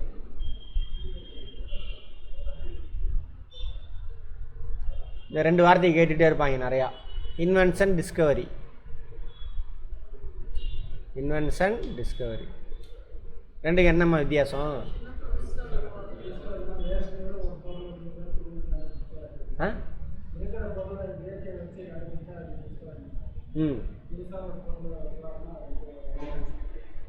புதுசாக ஒரு பொருளை உருவாக்குனா இன்வென்ஷன். டிஸ்கவரினா ஏற்கனவே இயற்கையில் நமக்கு தெரியாத விஷயம் இருக்குல்ல, அதை கண்டுபிடிச்சோம்னா அதுக்கு பேர் டிஸ்கவரி. எப்படி சொல்லலாம்? இப்போது எலக்ட்ரோ மேக்னட்டிக் வேவ்ஸ்னு ஒன்று இருக்குது, நல்லா கவனிச்சிக்கோங்க. எலக்ட்ரோ மேக்னட்டிக் வேவ்ஸ்னு ஒன்று இருக்குது, பார்த்தோமா ஃபிசிக்ஸில்? மின்காந்த அலைகள், அதை கண்டுபிடிக்கிறான். இப்போ மின்காந்த அலைகள்லாம் என்னென்ன இருக்குது? ரேடியோ வேவு, அப்புறம் ரேடியோ வேவுக்கு அப்புறம் யார் வருவா? இன்ஃப்ராரெட்டு, இன்னொன்று இருக்கு இன்ஃப்ராரெட்டு, அதுக்கப்புறம் விசிபிள் ரேஸு, அப்புறம் அல்ட்ரா வயலட்டு, அப்புறம் இங்கே மைக்ரோவேவ். இதெல்லாம் வந்து என்னது? மின்காந்த அலைகள். இயற்கையில் இருந்துச்சு, இப்படி ஒரு வேவ்ஸ் எல்லாம் இருக்குது இயற்கையில்னு கண்டுபிடிச்சா டிஸ்கவரி. புரிஞ்சுதா? அந்த டிஸ்கவரியை வச்சு கண்டுபிடிச்சாங்களா, இதை வச்சு ஒரு பொருள் தயாரிக்கிறோம். இப்போ எக்ஸாம்பிள், இப்போ இன்டர்நெட் இருக்கா, ரேடியோ வேவ்ஸ் வச்சு என்ன ஆகுது? மொபைலில் எங்கேயோ இருந்து நம்ம இங்கே பேசுகிறோம், இப்போ ஆன்லைனில் கிளாஸ் அட்டன் பண்ணுறோம். அதுக்காக கண்டுபிடிச்சாங்களா கம்ப்யூட்ரு, இன்டர்நெட்டு, இதெல்லாம் வந்து என்னது? இன்வென்ஷன். புரிஞ்சுதா? இன்வென்ஷனை கண்டுபிடிக்கிறவன் என்ஜினியர். ஓகேவா? டிஸ்கவரி வந்து இவன் தான் யார்? சயின்டிஸ்ட். புரிஞ்சுதா இல்லையா? அதுக்காக பண்ணுறாங்க, பார்ப்போம்.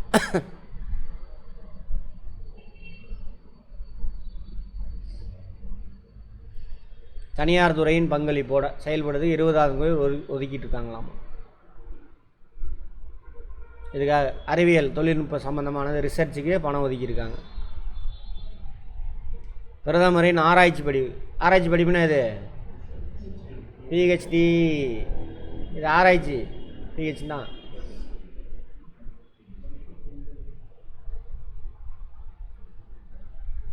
டாக்டரேட் இன் ஃபிலாசபி, புதுசாக ஏதாவது கண்டுபிடிக்கிறது, படிப்பு கிடையாது. பிஹெச்டி எம்ஃபில்லாம் படிப்பு கிடையாது. புதுசாக ஒன்று நீ கண்டுபிடிக்கிறதுக்கான ஆய்வு, அது 10,000 கோடி ஒதுக்கியிருக்கானுங்களாமா. மரபணு மாற்ற பயிர்களுக்கான மரபணு வங்கி உருவாக்குறாங்களாமா. மரபணு மாற்றம்னா என்ன பண்ணுவாங்க? பயாலஜியில் பார்த்துருப்பேமே, ஜீனில் சேஞ்ச் பண்ணுவாங்க. ஜீன் எங்கே இருக்கும்?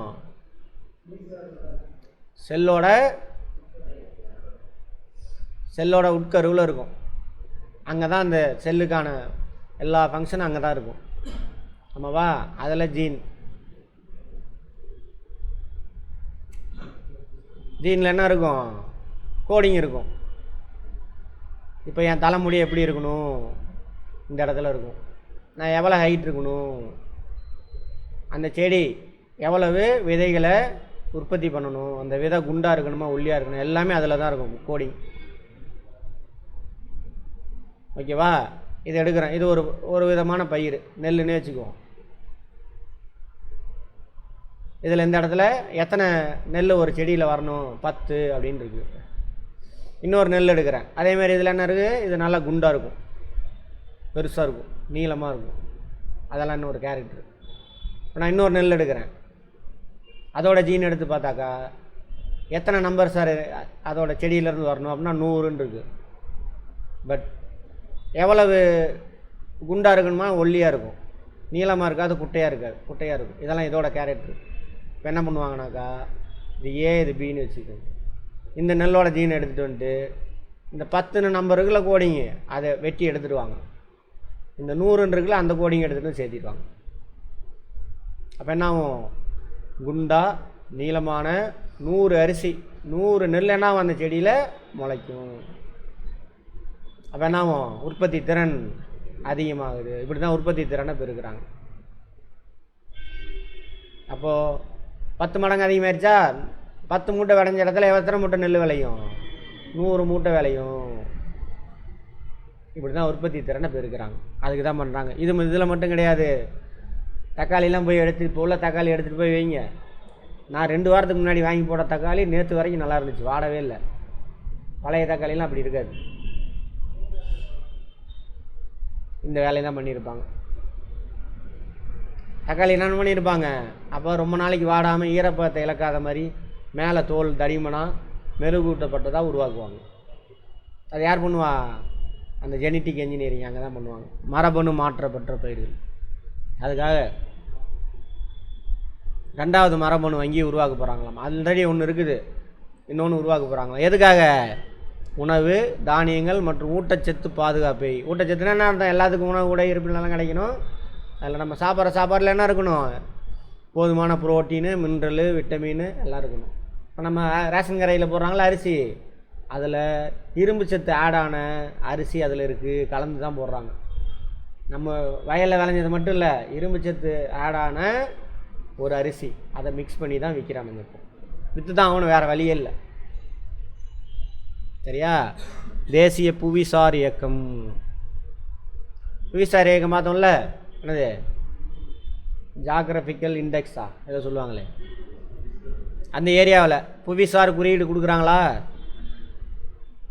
இப்போ திருநெல்வேலி அல்வாவா புவிசார் குறியீடு கொடுத்துருவாங்க. அது வேறு எவனும் எங்கேயும் ப்ரொடக்ஷன் பண்ண மாட்டான். அந்த மாதிரி இப்போ லேட்டஸ்ட்டாக கரண்ட் அஃபேரில் வரும், அதெல்லாம் பார்த்துக்கோங்க. ஷிப் பில்டிங் அது அடுத்ததா. ரைட், குடான்லாம் பார்த்தாச்சு.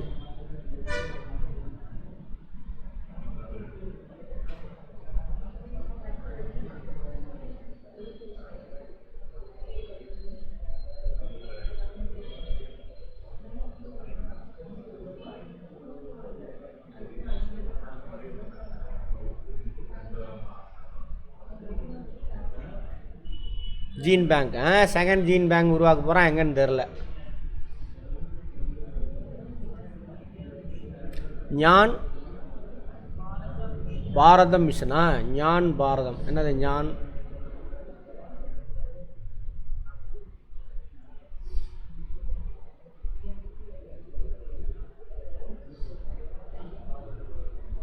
ஒன்றும் இல்லை. மெனுஸ்கிரிப்ட்னா மேனுவலாக கையில் எழுதப்பட்ட எழுத்து, அதான் மெனுஸ்கிரிப்ட். ஓலைச்சுவடி கல்வெட்டுலாம் இருக்குல்ல, அதை ஏதோ பழசை எடுத்து அதை பற்றி ஆய்வு செய்ய போகிறாங்களாம்மா. Gyan Bharatam mission for survey documentation conservation of our manuscript heritage. பாரம்பரிய எழுத்துக்கள் இருக்கு இல்லையா, அதை வந்து எடுத்து டாக்குமெண்டேஷன்லாம் பண்ண போகிறாங்களாம்மா. எது மூலியமாம்மா, இன்ஸ்டியூஷன். இதெல்லாம் என்ன பண்ண போகிறான், எல்லாம் சமஸ்கிருதம் தாங்க, எல்லாம் நாங்கள் வேதத்தில் இருந்தாங்க வந்துச்சு அப்படின்னு கட்டுக்கதையை உருவாக்க போகிறானுங்க. அதுக்கு தான் இந்த வேலை இருக்கு. ஆமாம், தமிழில் இருக்கு.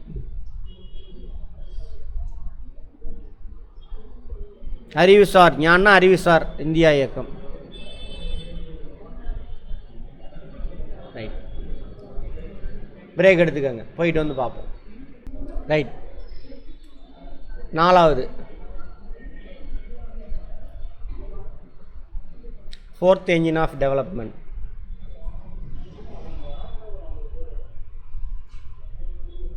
ஏற்றுமதி.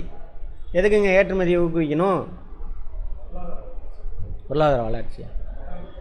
அந்த மாதிரி பேசாதீங்க, நீங்கள் யதார்த்தமாக பாமர மாதிரி பேசுங்க. பொருளாதார வளர்ச்சின்னு என்னன்னு சொல்லுங்கள். வேலை வாய்ப்பு கிடைக்கும். கரெக்டா?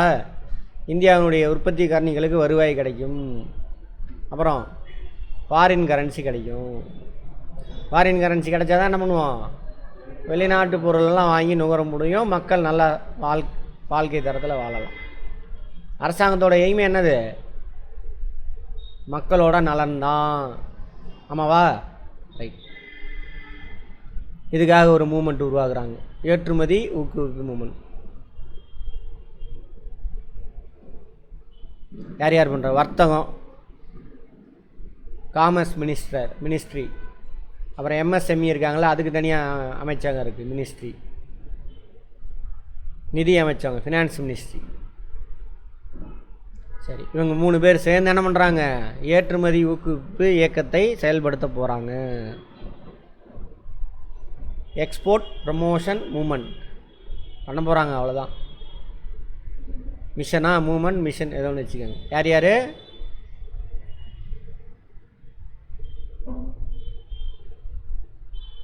Ministries of commerce, MSME ministry, finance ministry. அவங்க 3 பேர் கேட்பாங்க, யார் இந்த எக்ஸ்போர்ட் ப்ரமோஷன் மிஷனை செயல்படுத்த போகிறது யார்? பாரத் வர்த்தக வலையமைப்பாமா,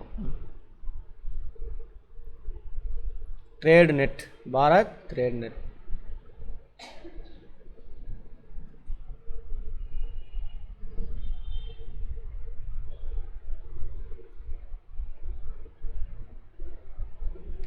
பாரத் ட்ரேட் நெட் இது எது ரிலேட்டடு? எக்ஸ்போர்ட் இம்போர்ட் சம்மந்தமான டாக்குமெண்ட்டு, அப்புறம் நிதி பிரச்சனை, கடன் கொடுக்கறது, அது எல்லாமே இந்த போர்ட்டலில் இருக்கும்.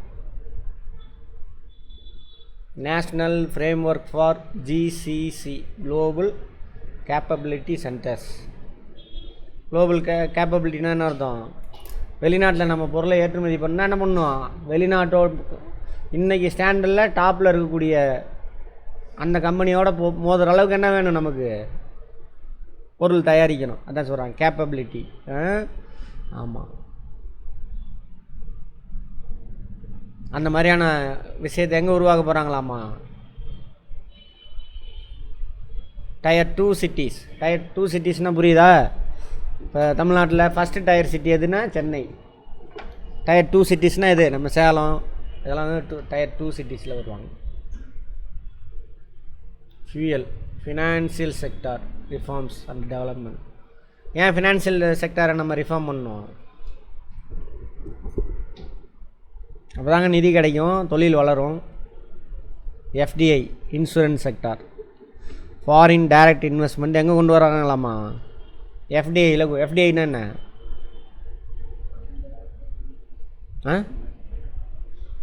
எஃப்டிஐன்னா என்ன? சத்தமா மணிகண்டன்? ஃபாரின் டைரக்ட் இன்வெஸ்ட்மெண்ட், வெளிநாட்டு கம்பெனியை நம்ம ஊரில் வந்து ஆரம்பிக்கிறது. எதில் கொண்டு வராங்களாமா? இன்சூரன்ஸ் செக்டாரில். இது வரைக்கும் இன்சூரன்ஸ் கம்பெனி வெளிநாட்டுக்காரன் வந்து 74% வரைக்கும் என்ன பண்ணலாம், அவன் இன்வெஸ்ட்மெண்ட் பண்ணலாம் இருந்துச்சு. இப்போ ஒரு கம்பெனி ஏதோ அமெரிக்காவிலேருந்து ஒரு இன்சூரன்ஸ் கம்பெனி வருதுன்னு வச்சுக்கோங்க, 100 கோடி ரூபா இன்வெஸ்ட்மெண்ட், 74 கோடி ரூபா அவன் போடலாம், மிச்சம் 26 கோடி ரூபா இந்தியன்ஸ் போடணும். அதை மாற்றுறாங்க. 100% என்ன பண்ண போகிறாங்க? ஃபாரின் கம்பெனியை போட்டுக்கலான்ட்டாங்க.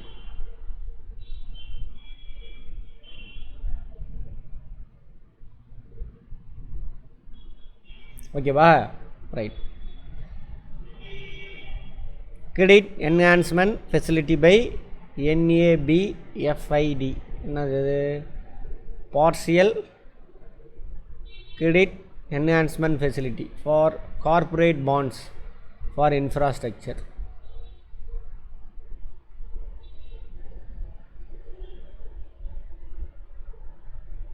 இதான் நேஷ்னல் பாண்டு.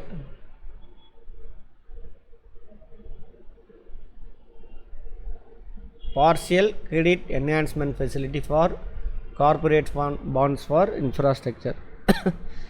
எதுக்குன்னு தெரில. சரி, இங்கே பாருங்கள். பாண்டு எதுக்கு வெளியிடுவாங்க?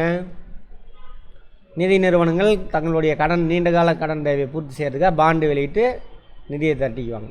சரியா? சரி, அந்த மாதிரி கார்ப்பரேட் வந்து பாண்டு வெளியிடுறான். எதுக்கான பாண்டு? இன்ஃப்ராஸ்ட்ரக்சர். இப்போ ரோடு, பில்டிங் கட்டுறது அந்த மாதிரி இன்ஃப்ராஸ்ட்ரக்சர் டெவலப்மெண்ட்டுக்காக ஏதாவது ஒரு கார்ப்பரேட் வந்து என்ன பண்ணுறான், பாண்ட் இஷ்யூ பண்ணாங்கனாக்கா அதுக்கு சப்போர்ட் பண்ணுறதுக்காக இதை உருவாக்குறாங்க. சரியா, சப்போர்ட் பண்ணுறதுக்காக. கவர்மெண்ட் சப்போர்ட் இருந்தால் என்ன, அந்த பாண்டு ஈஸியாக சேல் ஆகும்.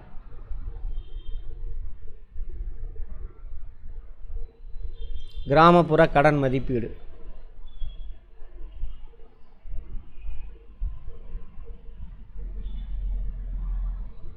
கிராமப்புறத்தில் விவசாயம் சுய உதவி குழுக்கெல்லாம் என்ன பண்ணோம், கடன் வழங்கிறதுக்காக ஒரு கமர்ஷியல் பேங்க்லாம் என்ன பண்ணுமாமா, அதாவது nationalised public sector commercial bank, அது தொடர்பான ஒரு கட்டமைப்பை மேம்படுத்தணும் அப்படின்னு சொல்லியிருக்காங்க. என்ன பண்ண போகிறாங்க ஏதுலாம் சொல்லலை, கட்டமைப்பை மேம்படுத்தணும். ஏன் கொடுக்கணும் இவங்களுக்கு, கிராமப்புறத்தில் சுய உதவி குழுக்கு ஏன் கொடுக்கணும்?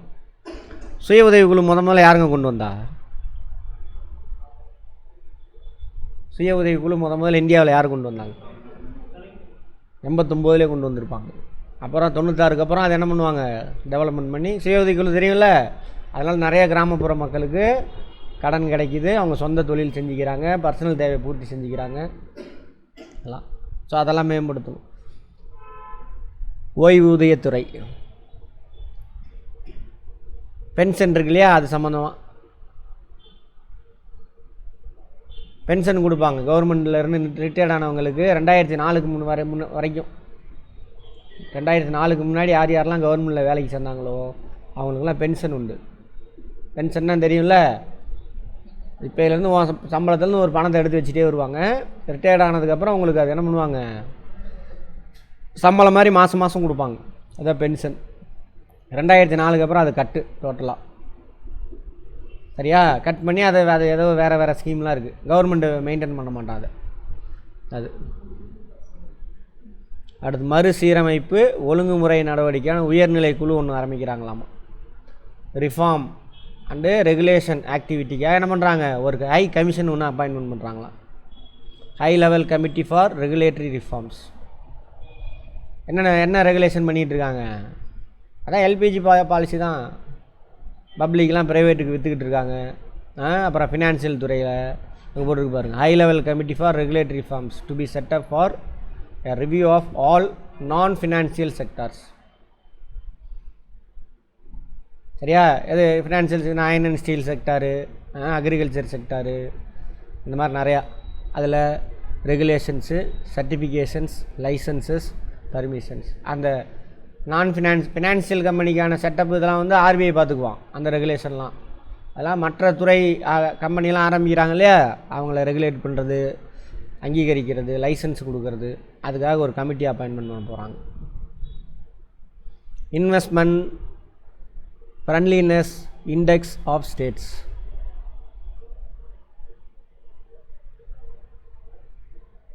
அதாவது இந்தியாவில் வெளிநாட்டு ஒரு கம்பெனி முதலீடு பண்ணி ஒரு கம்பெனி ஆரம்பிக்கணும். அப்படி ஆரம்பிக்கிறது எந்த நாட்டில் ஈஸியாக, எந்த மாநிலத்தில் ஈஸியாக இருக்குது, அது மாதிரி இன்வெஸ்ட்மெண்ட் ஃப்ரெண்ட்லினஸ். எந்த மாநில அரசாங்கம் ஃப்ரெண்ட்லி அப்ரோச் இருக்கோ அங்கே தான் நாம் இன்வெஸ்ட்மெண்ட் நிறைய போகும். அது சம்மந்தமாக ஆய்வு வழங்கி ரிப்போர்ட் வழங்குறதுக்கு என்ன பண்ணுறாங்க, ஒரு இண்டெக்ஸ் வெளியிட போகிறாங்க. எந்த மாநிலத்தில் ஈஸியாக ஒரு நிறுவனத்தை ஆரம்பிக்கலாம் அப்படிங்கிறதுக்காக. அப்போ மாநிலங்களுக்குள்ளே போட்டி ஏற்பட்டுனா கார்ப்பரேட் நிறையா போவோம். இப்போதைக்கு பார்த்திங்கன்னா சொல்லியிருப்பாங்க தமிழ்நாடு பெஸ்ட்டு எதில், இந்த இன்வெஸ்ட்மெண்ட் ஃப்ரெண்ட்லினஸில். இப்போ கூட என்னாச்சு, அங்கே கலவரம் வந்துச்சா, இங்கே சாம்சங்கில் பிரச்சனை வந்துச்சு. எப்படி சால்வ் பண்ணாங்க பார்த்தீங்களா, நான் காலி பண்ணிவிட்டு போகிறேன்ட்டான் ஃபஸ்ட்டு, அப்புறம் கவர்மெண்ட் பேசி சால்வ் பண்ணி கொடுத்தாங்க. அடுத்தது ஜன் விஸ்வாஸ் பில். பில்லுன்னு என்ன அர்த்தம், மசோதா. ஜன்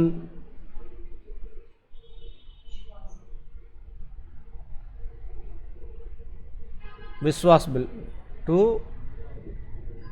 டீக்ரிமினலைஸ், என்னத்தை சொல்கிறான்னு தெரியலையே.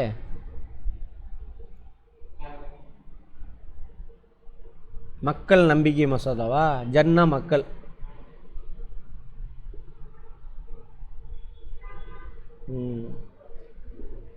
திருத்தி அமைக்கிறாங்களாமா. எதெல்லாம் செஞ்சால் குற்றம்னு சொல்கிறாங்கள, அது மாதிரி ஒரு 100 விஷயத்தை எடுத்து அதில் மாற்றி அமைக்கிறாங்கன்றாங்க. அது பேர் என்னவா, 2.0 மக்கள் நம்பிக்கை மசோதா 2.0 கொண்டு வரப்படும். டீக்ரிமினலைஸ், இதெல்லாம் கிரிமினல்னு சொல்லிட்டு இருந்தாங்களா, இல்லை இதெல்லாம் கிரிமினல் இல்லை, குற்றம் கிடையாதுன்னு கொண்டு வர போகிறாங்க. அதான் எல்லாம் அவங்களுக்கு சாதகமாக கொண்டு வந்துடுவானுங்கன்னு வச்சுக்கோங்களேன். Direct tax part B. இப்போ நம்ம என்னென்ன ஸ்கீம்லாம் செய்ய போகிறோன்னு பார்ட் ஏல போட்டாங்க. மொத்தம் எத்தனை செக்டார், எத்தனை எதாவது பிரித்து பார்த்தான், 4th என்ஜின், 4 என்ஜினில் கொடுத்தான் பார்ட் ஏல. அடுத்து பார்ட் பி டைரக்ட் டேக்ஸ். எதெல்லாம் டைரக்ட் டேக்ஸ் தெரியும்ல, அதை பற்றி பேசலாம் என்னன்ட்டு. No personal income tax payable up to 12 lakh.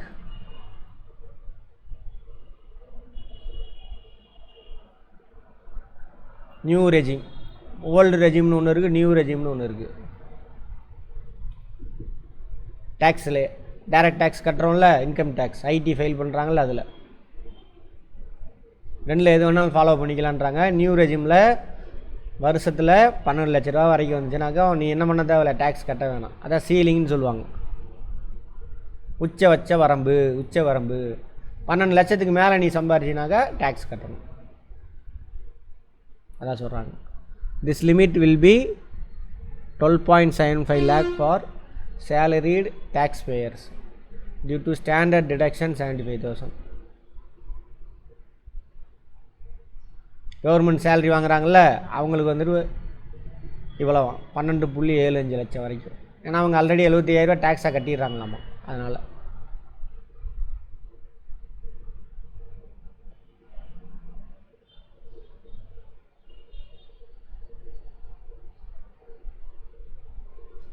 இது என்ன நடக்குதாம்மா, படித்தா தெரியும், தமிழில் படிங்க, படிச்சுட்டு சொல்லுங்க பாப்போம்.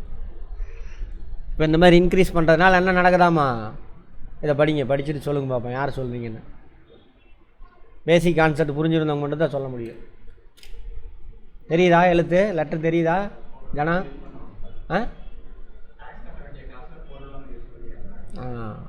அப்போ என்ன இன்க்ரீஸ் ஆகும் நாட்டில்? எது இன்க்ரீஸ் ஆகும்? குட்ஸா, ஜிடிபியா, பர்சனல் இன்கமா, பர்சனல் டிஸ்போசபிள் இன்கமா, எதோட அளவு அதிகமாகும்? பர்சனல் இன்கமா, ஜிடிபியா? பர்சனல் டிஸ்போசபிள் இன்கமுங்க. டைரக்ட் டேக்ஸை குறைச்சிட்டாங்க. அப்போ மக்கள் அவன் செலவு செய்கிற தமிழ்லாம் தெரில எனக்கு. Personal disposable income, common people, business இங்கேருந்து வந்து சேர்றது பர்சனல் இன்கம். அதுக்கப்புறம் டைரக்ட் டேக்ஸ் கட்டினது போக மிச்சத்தை அவன் செலவு பண்ணுவான். அதானே அது பர்சனல் டிஸ்போசல் இன்கம். அப்போ மக்கள் இன்டைரக்ட் டேக்ஸ் இங்கே 12 லட்சம் வரைக்கும் நீ கட்ட வேணாம் அப்படின்னா நான் அதிகமாகும். பர்சனல் டிஸ்போசபிள் இன்கம் அதிகமாகும். அதான் சொல்கிறாங்க. அதை தாங்க சொல்கிறாங்க. நான் ஒரு லைனில் சொன்னேன், இங்கே எல்லாம் செய்தி சொல்கிறான். வரி விகிதங்களை குறைக்கும் வகையில் புதிய வரி கட்டணம் அறிவிக்கப்பட்டது. இதன் காரணமாக நடுத்தர பிரிவை சேர்ந்த மக்களுக்கு வீட்டு நுகர்வுக்கான பொருட்களை வாங்குவது, சேமிப்பு, முதலீடு செலவு செய்வதற்கு வாய்ப்பு ஏற்படும். சரியா? அது ஒரு லைனில் சொல்லியிருக்கோம் நம்ம. புதிய வருமான வரி சட்ட மசோதா வரி செலுத்துவோர் எளிதில் புரிந்து கொள்ளும் வகையில்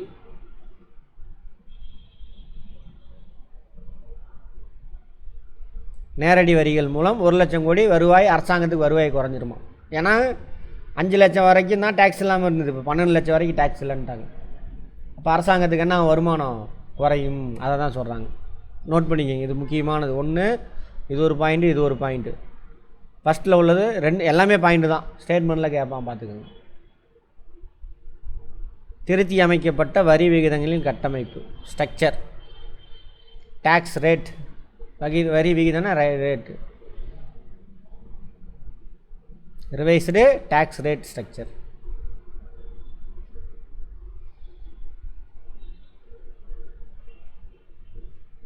பாருங்க, தனிநபர் வருமானம் 12 லட்சம் வரைக்கும் என்னால் வரி விதிப்பு கிடையாது. 12 லட்சம் ரூபாய்க்கு கூடுதலாக தனிநபர் வருமானத்திற்கு நிலைக்கழிவு 75,000 ரூபாய் கழித்த பிறகு உள்ள வரி விகிதங்கள் முறையே. நிலைக்கழிவு யார்? அந்த பர்மனெண்ட் டேக்ஸ் சேலரிடு பர்சன் இருக்காங்களா, அவங்களுக்கு அந்த 75,000 ரூபா கழித்த பிறகு.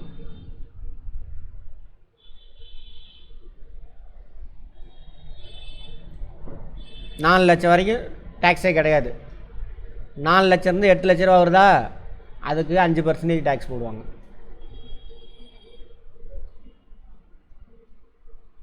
எட்டுலேருந்து 12 லட்சம் வரைக்கும் 8லேருந்து 12 லட்சம் வரைக்கும் எவ்வளோ போடுவாங்க? அப்போ 4 லட்சத்துக்கு 8லேருந்து 5 லட்சமாக 5 லட்சத்துக்கு, அடுத்த 5 லட்சத்துக்கு 10% டேக்ஸ் போடுவாங்க. அடுத்தது 15%. 12லேருந்து 16 லட்சம் வந்துச்சுனாக்கா உங்களுக்கு 15%. 16லேருந்து 20 லட்சம் வரைக்கும் 20% போடுவாங்க. 20லேருந்து 24 லட்சம் வரைக்கும் உங்களோட வருவாயில் டோட்டலாக இப்போ நீங்கள் பார்த்தீங்கன்னா ஒரு 30 லட்ச ரூபா வருதுன்னு வச்சுக்கோங்க. அதில் 4 லட்சம் வரைக்கும் கிடையாது. 4 லட்சத்தில் 8 லட்சத்துக்கு 5% போடுவாங்க. 8லேருந்து 12 அதுக்கு 10%. அடுத்தது 12லேருந்து 16 15%. 16லேருந்து 20 20%. 20லேருந்து 24 25. 24 லட்ச ரூபாய்க்கு மேலே இருக்கக்கூடிய எல்லா தொகைக்கும் எவ்வளவு? 30% போடுவாங்க.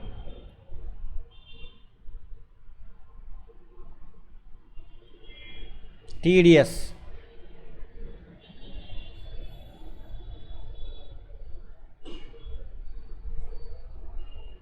டிடிஎஸ்னால் என்ன சார்?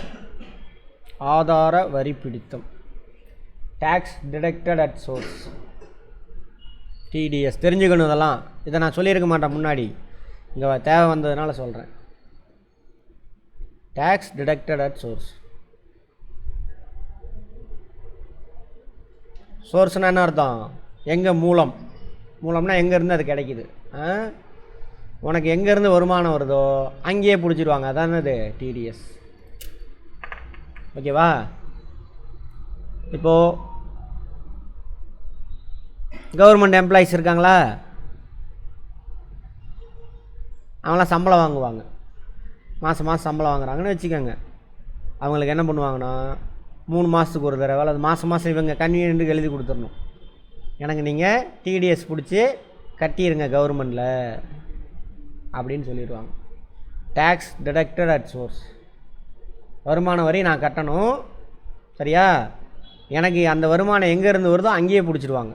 அந்த டேக்ஸ் டிடக்டட் அட் சோர்ஸ் அங்கேயே பிடிச்சி என் பேரில் அங்கே கொண்டு போய் கட்டிடுவாங்க. 1000 சிவா இருப்பானே, எப்படி இந்த சிவா கரெக்டாக கண்டுபிடிப்பாங்க? என் பேரில் கட்டிடுவாங்க. இப்போ நான் கவர்மெண்ட் காலேஜில் வேலை செய்கிறேன்னு வச்சுக்கோங்க, எனக்கு சம்பளம் தராங்க, மாதம் மாதம் பிடிச்சிருவாங்க. சிவாவோட இன்கம் டேக்ஸ் பிடிச்சி அவங்க கட்டிடுவாங்க. அதுக்கு பேர் தானே அது டிடிஎஸ். சிவா ஆர் போட்டாங்க. சிவா ஆர்னு போட்டிங்கன்னா இந்தியாவில் 1000 சிவா லட்சம் சிவா இருப்பான். சரியா? எப்படி கரெக்டாக இந்த சிவான்னு கண்டுபிடிப்பான்? அக்கௌண்ட் ஓப்பன் பண்ணிங்களா? என்ன அக்கௌண்ட்டு? அதுக்கு பேர் தான் பேன் கார்டு. பேன் கார்டு கேள்விப்பட்டிருக்கீங்களா? Permanent account number. அதில் எத்தனை நம்பர் இருக்குது பாருங்கள். அதெல்லாம் கூட கேட்டிருக்காங்க கேள்வியா. 10 டிஜிட் இருக்குன்னு நினைக்கிறேன். எத்தனை இருக்கும்? 10.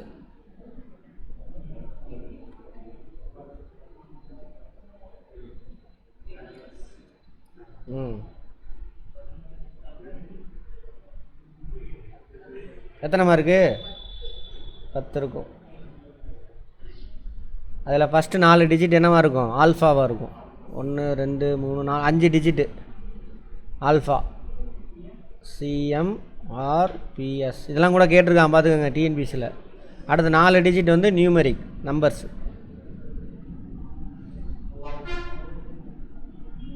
அடுத்து 1 டிஜிட் ஆல்ஃபா. அப்படிதான் இருக்கும் எல்லாத்துக்கும். இதான் பர்மனன்ட் அக்கௌண்ட் நம்பர்.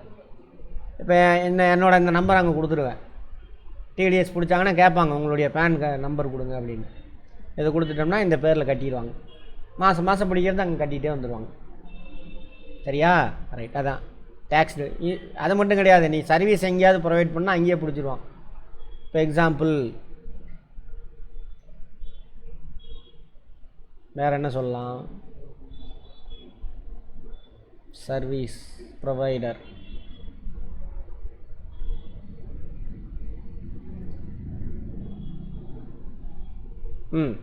இப்போ இப்படி வச்சுக்கோங்க. இப்போ நீங்கள் லாரி சர்வீஸ் பண்ணிகிட்ருக்கீங்க.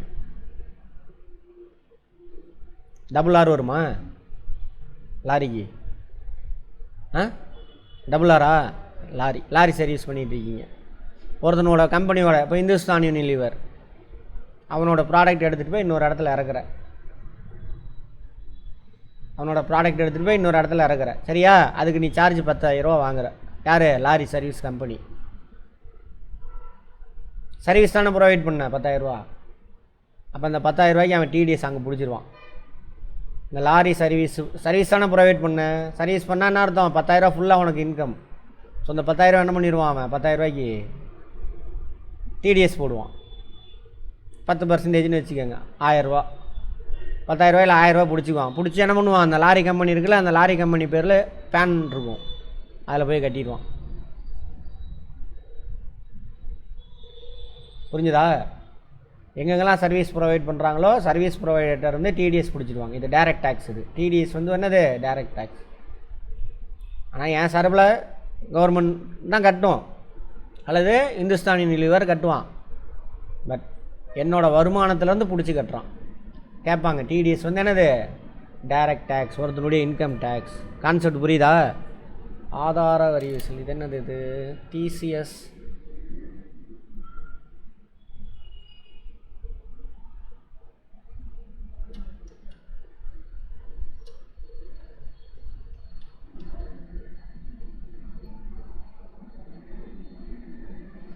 Tax collected at source. ரெண்டும் ஒன்று தான்.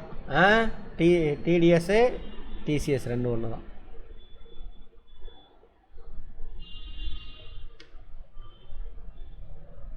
Tax deduction at source. அதில் சீரமைப்பு செஞ்சுருக்காங்க. இந்த மாதிரி வரி பிடித்தம் செய்யக்கூடிய வருவாய் இனங்களுக்கான உச்சவரம்பு தொகை, வரி விகிதங்களின் எண்ணிக்கையை குறைக்கும் வகையிலான சீரமைப்பு நடந்தது. மூத்த குடிமக்களுக்கு வைப்பு தொகை வழங்கப்படும் வட்டி தொகைக்கான டிடிஎஸ் பிடித்த உச்சவரம்பு 50,000 1,00,000 அதிகரிக்கிறது. புரியுதானே? இப்போ சீனியர் சிட்டிசன், மூத்த குடிமக்கள், 60 வயசுக்கு மேலே உள்ளவங்களாம் மூத்த குடிமக்கள். அவங்க ஏதோ ஒரு பேங்கில் டெபாசிட் வச்சுருக்காங்க. அவங்களுக்கு இன்ட்ரெஸ்ட் 50,000 ரூபா வந்ததுன்னு வச்சுக்கோங்க. அதான் அவனுக்கு வருமானம் தானே, அது டிடிஎஸ் பிடிச்சிக்கிட்டு இருந்தாங்க. அதை என்ன பண்ணிட்டாங்க? இப்போது 1,00,000 99,000 ரூபா வரைக்கும் அவருக்கு இன்ட்ரெஸ்ட் வருது, பிடிக்க மாட்டாங்க. 1,00,000 அவருக்கு இன்ட்ரெஸ்ட் கிடச்சிது இந்த வருஷம் அப்படின்னாக்கா, அந்த 1,00,000த்துக்கு என்ன பண்ணுவாங்க? டிடிஎஸ் பிடிச்சிருவாங்க பேங்க். புரிஞ்சுதா? ரைட்.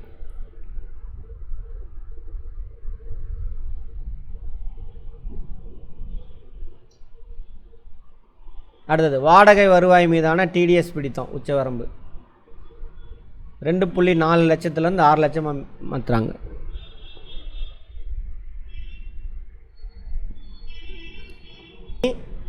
ஒருத்தருக்கு வாடகை கொடுக்குறாங்க, சரியா? அவர் வாடகை 6 லட்ச ரூபா அவர் வாடகை வாங்கினார்னாக்கா அந்த கம்பெனி என்ன பண்ணும்? 6 லட்சத்துக்கு டிடிஎஸ் பிடிச்சி கட்டிடும். இப்போ இந்துஸ்தான் யூனிலிவரே இருக்குது, ஒரு இடத்த வாடகைக்கு எடுத்திருக்காங்க, மாதம் 6 லட்ச ரூபா டேக்ஸ் கட்டுறாங்கன்னு வச்சுக்கோங்க. சரி, வாடகை கட்டுறாங்கன்னு வச்சுக்கோங்க. 6 லட்சத்துக்கு டிடிஎஸ் பிடிச்சி அவன் பேரில், யார் ஓனரோ அவன் பேரில் கட்டிடும்.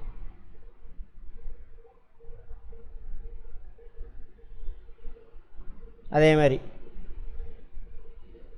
பேங்க்லலாம் டிரான்சாக்ஷன் பண்ணுறோம்ல, அதில் 10 லட்சம் வரைக்கும் இருந்தது அப்படின்னாக்கா உங்களுக்கு டிடிஎஸ் பேங்க் பிடிச்சி அங்கே கொடுத்துருவான்.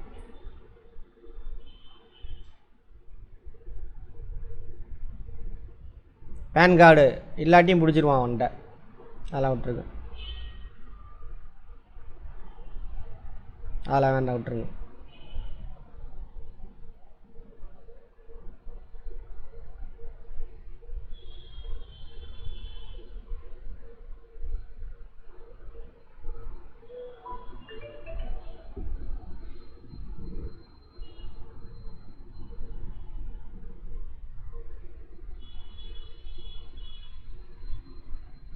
சொந்த வீட்டின் மீதான ஆண்டு மதிப்பு 0 அறிவிப்பதன் மூலம் கிடைக்கும் பயன்கள், இது வேண்டாம், விட்டுருங்க. வர்த்தகம் புரிதலை எளிதாக்குதல், ட்ரேடுக்கு இது பண்ணுறாங்க.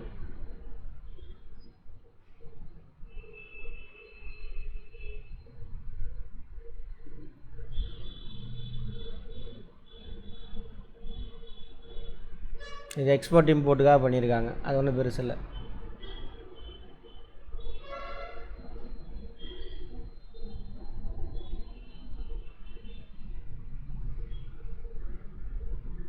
இது ஒன்றும் இல்லை. தேசிய சேமிப்பு திட்டம், நேஷ்னல் சேவிங் ஸ்கீம் அப்படின்னு சொல்லுவாங்க.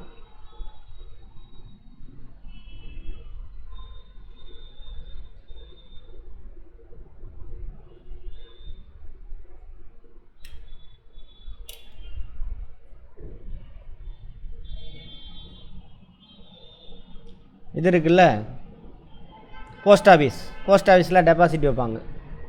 அந்த டெபாசிட் பணத்தை திரும்ப வாங்குறீங்க, அதுக்கு டேக்ஸ் போட்டிருந்தாங்க, அதெல்லாம் கொஞ்சம் குறைச்சிட்டாங்களாமா. அவ்வளோதான், அதை விட்டுருங்க.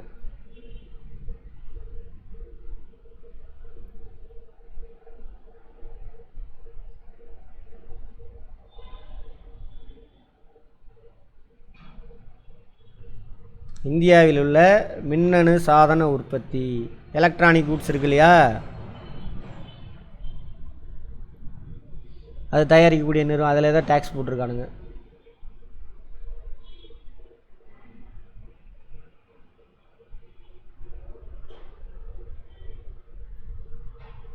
அதை விட்டுருங்க, வேண்டாம்.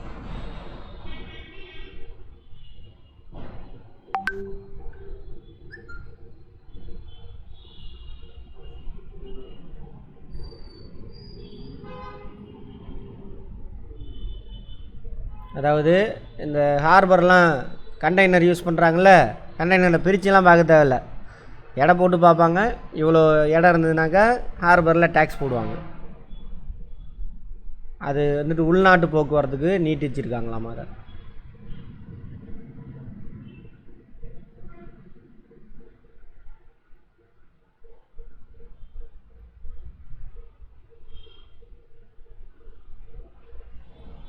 அதெல்லாம் வேண்டாம், விட்டுருங்க.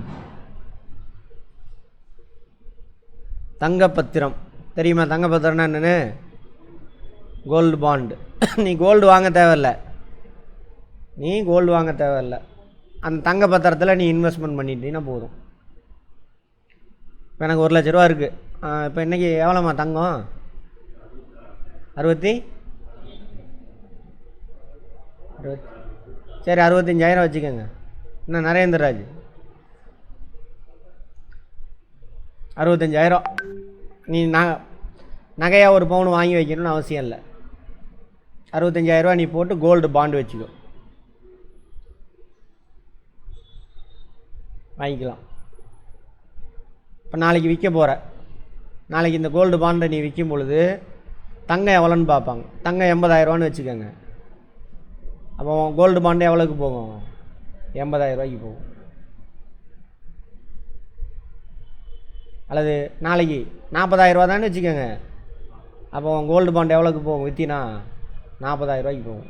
ஆர்பிஐ அதை பார்த்துக்குவாங்க. அதான் கோல்டு பாண்டு திட்டம். ஏன்னாக்கா தங்கம் நிறையா வெளிநாட்டிலேருந்து வாங்குறோமா இந்திய மக்கள், அதில் நிறைய பிரச்சனை இருக்காது. சரி செய்கிறதுக்காக தான் இந்த திட்டத்தை கொண்டு வந்தாங்க.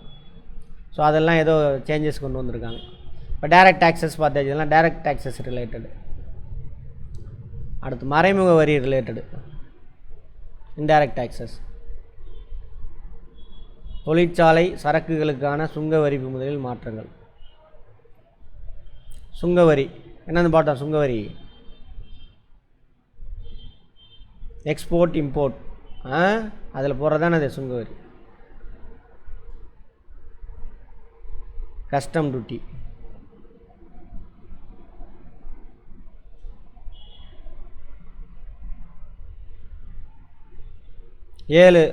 சுங்க வரியில் 7 கஸ்டம் டியூட்டியில் 7 விதமான வரி நீக்கிட்டாங்களாமா.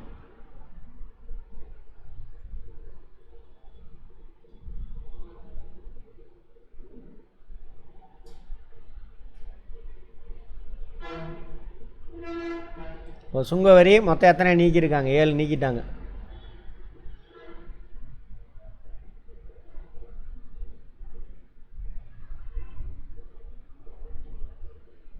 இப்போதைக்கு பூஜ்ஜிய வரி விகிதம் உட்பட 8 விதமான வரி இருக்காமா. இதில் கஸ்டம் டியூட்டியில் இப்போதைக்கு பூஜ்ஜிய வரி விகிதம் உட்பட 8 விதமான வரி போட்டுட்ருக்காங்க. அதான் இந்த மாதிரியான கூட்ஸ்னாக்கா 10%, இந்த மாதிரி கூட்ஸ்னால் 20%. இதெல்லாம் ஒவ்வொரு வீதம் வரி விகிதம் நோட் பண்ணிக்கோங்க. இப்போ அட் ப்ரெசன்ட் இந்தியாவில் எக்ஸ்போர்ட் இம்போர்ட் கஸ்டம் டியூட்டி எத்தனை வகை இருக்குது? பூஜ்ஜிய வரி விகிதம் உட்பட 8 வரி விகிதம். டேக்ஸ் இல்லைன்னு அர்த்தம். வரும் எவ்வளோ வேல்யூன்னு தெரியும், எவ்வளோ வேல்யூக்கு அந்த பொருள் வருதுன்னு தெரியும், பட் டேக்ஸ் போட மாட்டாங்க அந்த பொருளுக்கு.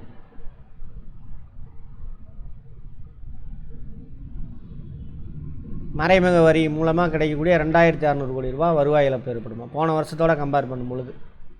ஏன் இந்த 7 விதமான வரியை நீக்கினாங்களா, அதனால். இப்போ வரியை நீக்கினாக்கா யாருக்கு நல்லது? அது எக்ஸ்போர்ட்டில் நீக்கியிருக்கானா இம்போர்ட்டில் நீக்கியிருக்கானான்னு பார்த்தா தான் தெரியும். எக்ஸ்போர்ட்டில் நீக்கினா நம்ம நாட்டு மக்களுக்கு நல்லது, இம்போர்ட்டில் நீக்கினா யாருக்கு நல்லது? வெளிநாட்டு கம்பெனிக்கு நல்லது.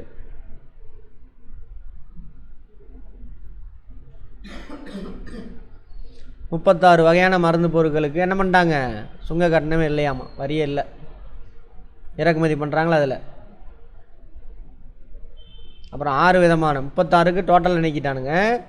6 விதமான மருந்துகள் 5% குறைக்கிறாங்களாமா.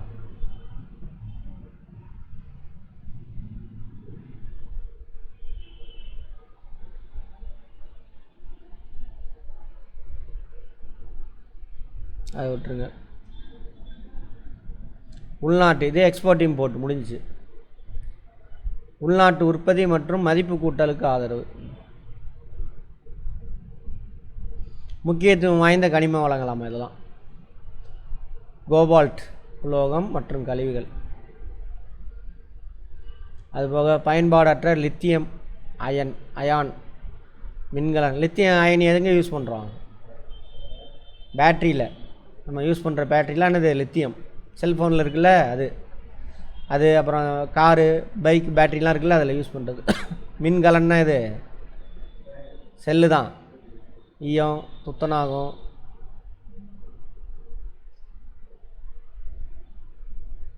இதெல்லாம் இறக்குமதிக்கு டோட்டலாக விலக்கு கொடுத்துட்டாங்களாமா.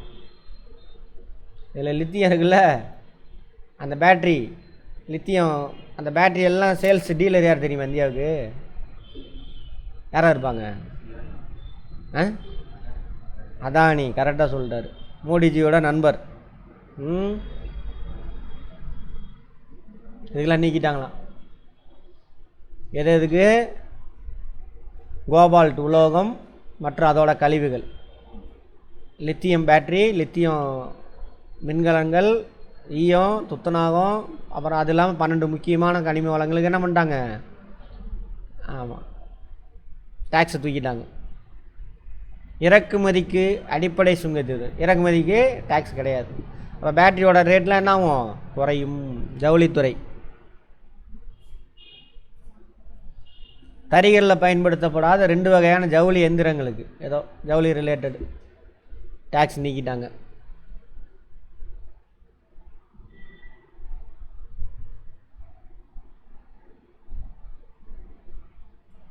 இதில் பின்னல் ஆடை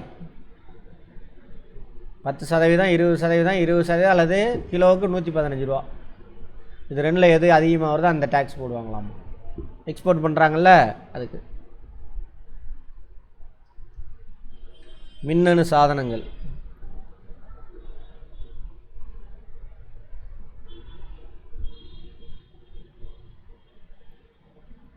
அதென்ன? தொடுதுறைன்னு இது டச் ஸ்க்ரீனு. அப்போ மொபைல் ரேட்லாம் ஏறப்போகுதா? ஆமாம், காட்சி திரைகளுக்கான ஸ்க்ரீன்.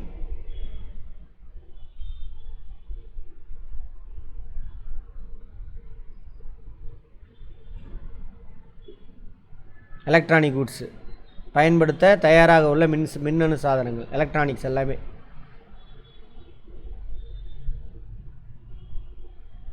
அதுக்கான பொருள் டேக்ஸ் எல்லாம் குறைச்சிட்டாங்க. ஒரு சில உதிரி பாகங்களுக்கு டேக்ஸை குறைச்சிட்டாங்க. அப்போ என்ன ஆகும்? ரேட்டு குறையும். அயன் மின்கலன், மின்சார வாகனங்களுக்கான மின்கலன். மின்சார வாகனத்துக்கான மின்கலன் பேட்ரி, காரு இதெல்லாம் இருக்குல்ல, பைக்கெல்லாம், அது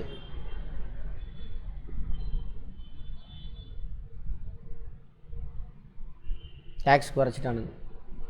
மொபைல் பேட்ரி, வாகனங்களுக்கான பேட்ரி அது தயாரிக்கிறது, அது எல்லாத்துக்கும் என்ன பண்ணுறான்? டேக்ஸை வரி விலக்கே தூக்கியாச்சு. கப்பல் துறை.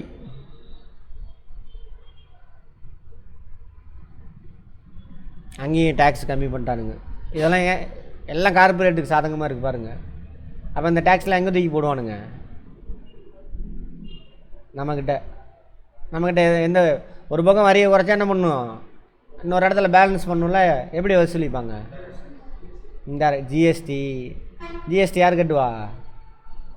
எல்லாருமே கட்டணும். அம்பானியும் கட்டணும். தீப்பெட்டி வாங்கினா ஜிஎஸ்டி கொடுத்தாகணும். பிச்சைக்காரன் இருக்கான்ல ரோட்டில், அவன் தீப்பெட்டி வாங்கினாலும் ஜிஎஸ்டி கட்டி ஆகணும்.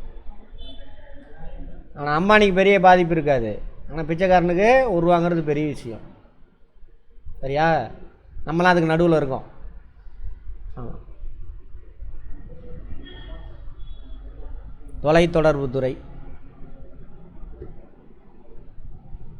வலைதள சுவிட்சுன்னு என்ன சொல்கிறான்?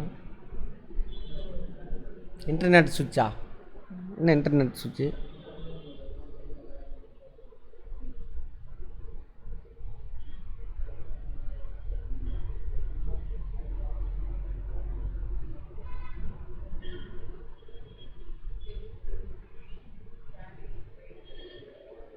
ஈத்தர்நெட்டா? Carrier grade Ethernet. அது இதில் இந்த கேபிள் இருக்குல்ல, அதுவாக இருக்கும். இந்த கேபிளில் கொண்டு போய் கம்ப்யூட்டரில் ப்ளக் பண்ணுறோம்ல, ஈத்தர்நெட் கேபிள்னு சொல்லுவாங்க. அது சொருகிற இடம் அதுவாக இருக்கும் சுவிட்சு. ரைட். இந்த இன்டர்நெட் கேபிள் கொண்டு வந்து சொருகிறோம்ல, அந்த ப்ளக் இருக்குல்ல, அதுவாக இருக்கும். கைவினைப் பொருள் ஏற்றுமதி ஊக்குவிப்புக்காக.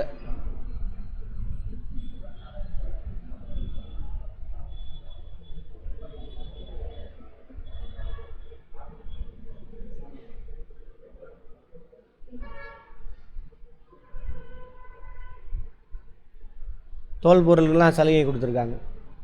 கடல்சார் பொருள், உறைய வைக்கப்பட்ட அரைத்த மீன் உணவு. மீன் உணவு அரைச்சிருக்காங்களா?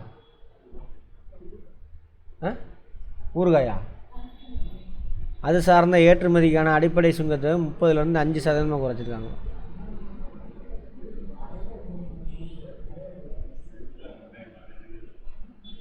அதேமாரி மீன், இறால் அதெல்லாம் டேக்ஸ் குறைச்சிருக்காங்க.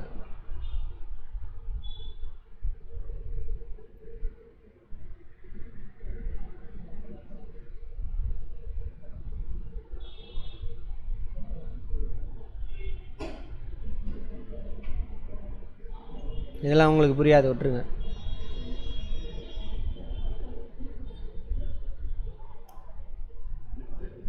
முடிஞ்சா அவ்வளோதான்.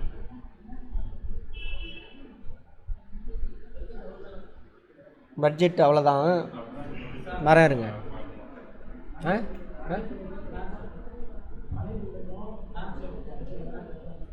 மணி பில்லுக்கும் ஃபினான்ஸ் பில்லுக்கும் என்ன சார் வித்தியாசம்?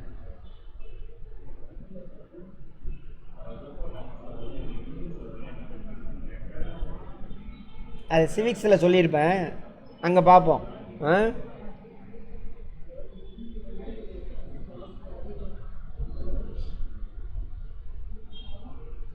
சரி, கேட்டுட்டார், சொல்கிறேன். Money bill, finance bill. Finance பில்லில் 2 இருக்குது. ஃபினான்ஸ் பில் 1, ஃபினான்ஸ் பில் 2ன்னு இருக்குது. ஓகேவா? மணி பில்லாம் அந்த பட்ஜெட்டு ஃபுல்லாக பணத்தை பற்றியே பேசுவாங்க. முழுக்க பணத்தை பற்றியே பேசுவாங்க. Money bill. Finance bill 1 money bill மாதிரியே தான். இப்போது பட்ஜெட் கொண்டு வந்தாங்களே, அது மணி பில்லு. இப்போ நான் அது இன்கம் டேக்ஸ் இருக்குல்ல, இன்கம் டேக்ஸுக்கு ஒரு பில்லு மசோதா கொண்டு வரேன்னு சொல்கிறான்ல, அது வந்து ஃபினான்ஸ் பில் 1. அதே ஃபினான்ஸ் பில் 2ன்னு சொல்லுவாங்க. அதில் பணத்தை பற்றி பேசுவாங்க, ஆனால் பணத்துக்கு முக்கியமானது இல்லை. இப்போ எக்ஸாம்பிள் வந்துட்டு, இப்போ இது போட்டாங்க,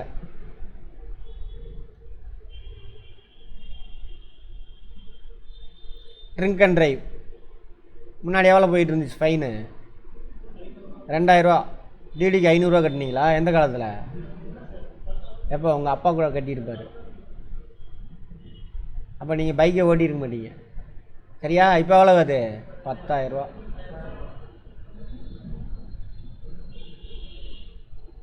ஆனால் இதில் பணத்தை பற்றி பேசுகிறாங்க, இதனால் அரசுக்கு இவ்வளோ வரி கிடைக்கும், வருமானம் கிடைக்கும்னு சொல்லுவாங்க, பேசுவாங்க.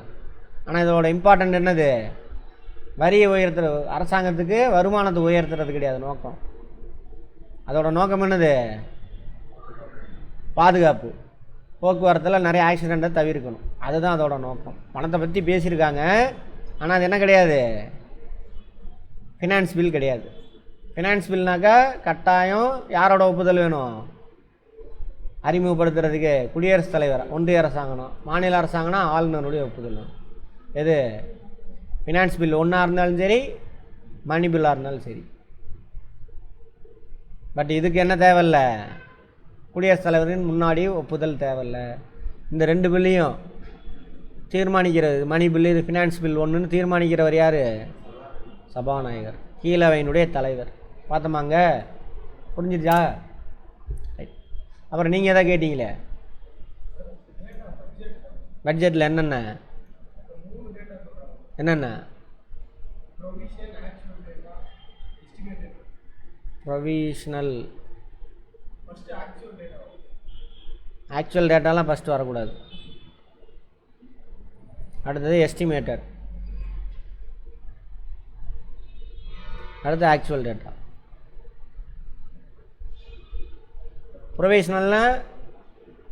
ப்ரொவிஷனல் எங்கே கேள்விப்பட்டிருக்கீங்க? சர்டிஃபிகேட்டு. அது சிரிக்கிறீங்க, என்னது அப்படின்னா என்னது?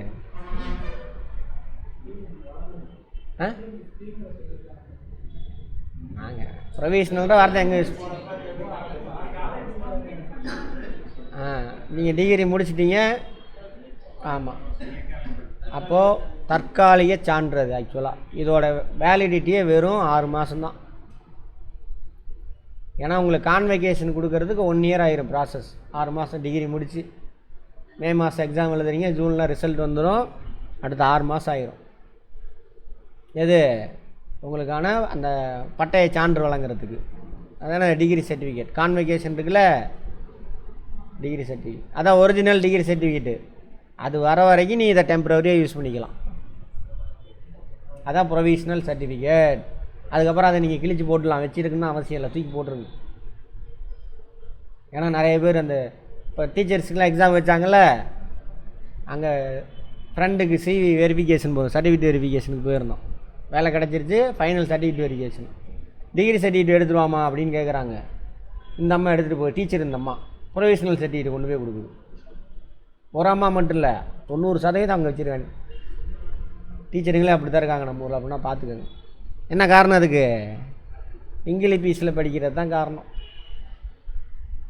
தற்காலிக பட்டச்சான்று அப்படின்னா ப்ரொவிஷனல் சர்டிஃபிகேட், தற்காலிக பட்டச்சான்று.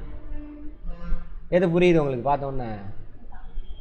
தமிழில். அதனால தான் புரியாமையே உங்களை வச்சுருக்காங்க இங்கிலீஷில் படிக்க வைக்கிறது. ஒருத்தர் நேற்று கேட்குறாரு, தமிழ் ஒருத்தர் நம்ம ஃப்ரெண்டு தான், நேற்று போட்டிருந்தேன் ஒரு போஸ்ட்டு ஃபேஸ்புக்கில். இந்த மாதிரி இப்போ பார்த்துருப்பீங்களே, எத்தனை மொழி? 52 மொழி அழிச்சிருக்கானுங்க. ஹிந்தி வந்து யாரோட தாய்மொழி என்ன கிடையாது? ஹிந்தி கிடையாது. நான் கிளாஸில் பேசுனது வரும், பார்த்தீங்கன்னா தெரியும். இருந்தாலும் ஏதோ கதை விட்றான்னு நினச்சிருப்பீங்க. ஒருத்தர் போட்டுருந்தாங்க, பீகாரில் தாய்மொழி போஜ்பூரி, அது இப்போ அழிஞ்சு போச்சு அப்படின்னு. அது மாதிரி இங்கேயும் ஹிந்தி, ஏன்னா ஹிந்தி அழிச்சிருச்சு. அதான் கேட்குறாரு. இப்போ சிவா உங்களுக்கு அவர் நம்ம சீனியர் அண்ணன் ஒருத்தர், சிவா நீங்கள் இங்கிலீஷும் படித்தீங்க, தமிழும் படித்தீங்க, எக்ஸ்ட்ரா ஒரு இங்கிலீஷ் மொழி கற்றுக்கிட்டீங்க இல்லையா, தமிழ் அழிஞ்சு போச்சா அப்படின்னு கேட்குறாரு. அது மாதிரி அப்படின்னு கேட்குறாரு. அதான் கேட்டேன் அந்த போஸ்ட்டில் போட்டிருக்கு இல்லையா, அது மாதிரி ஹிந்திக்காரனுங்க அவர் போடுறாரு. ஹிந்திக்காரனுங்க எப்படி ஹிந்தி கற்றுக்கிட்டாங்களா, நீங்கள் இங்கிலீஷ் கற்றுக்கிட்ட மாதிரி ஹிந்திக்காரன் ஹிந்தி கற்றுக்கிட்டான் அப்படின்னு போடுறாரு. நான் என்ன தெரியுமா பதில் போட்டேன்? பாருங்கள், என்னைய தமிழன்னு சொல்கிறீங்க, நான் இங்கிலீஷ் கற்றுக்கிட்டேன், இன்னும் என்ன தான் சொல்கிறீங்க? தமிழன் திராவிடன் தான் சொல்கிறீங்க. ஆனால் போஜ்பூரிக்காரன் என்னன்னு சொல்கிறீங்க? ஹிந்திக்காரன்றீங்க. போஜ்பூரி எங்கே போச்சா? போஜ்பூரிக்காரன் சொல்லலை, நீங்களாம் என்ன சொல்கிறீங்க? ஹிந்திக்காரன் தான் சொல்கிறீங்க. ராஜஸ்தான்காரன் ராஜஸ்தானிக்காரன் சொல்கிறதில்ல, ஹிந்திக்காரன்றீங்க.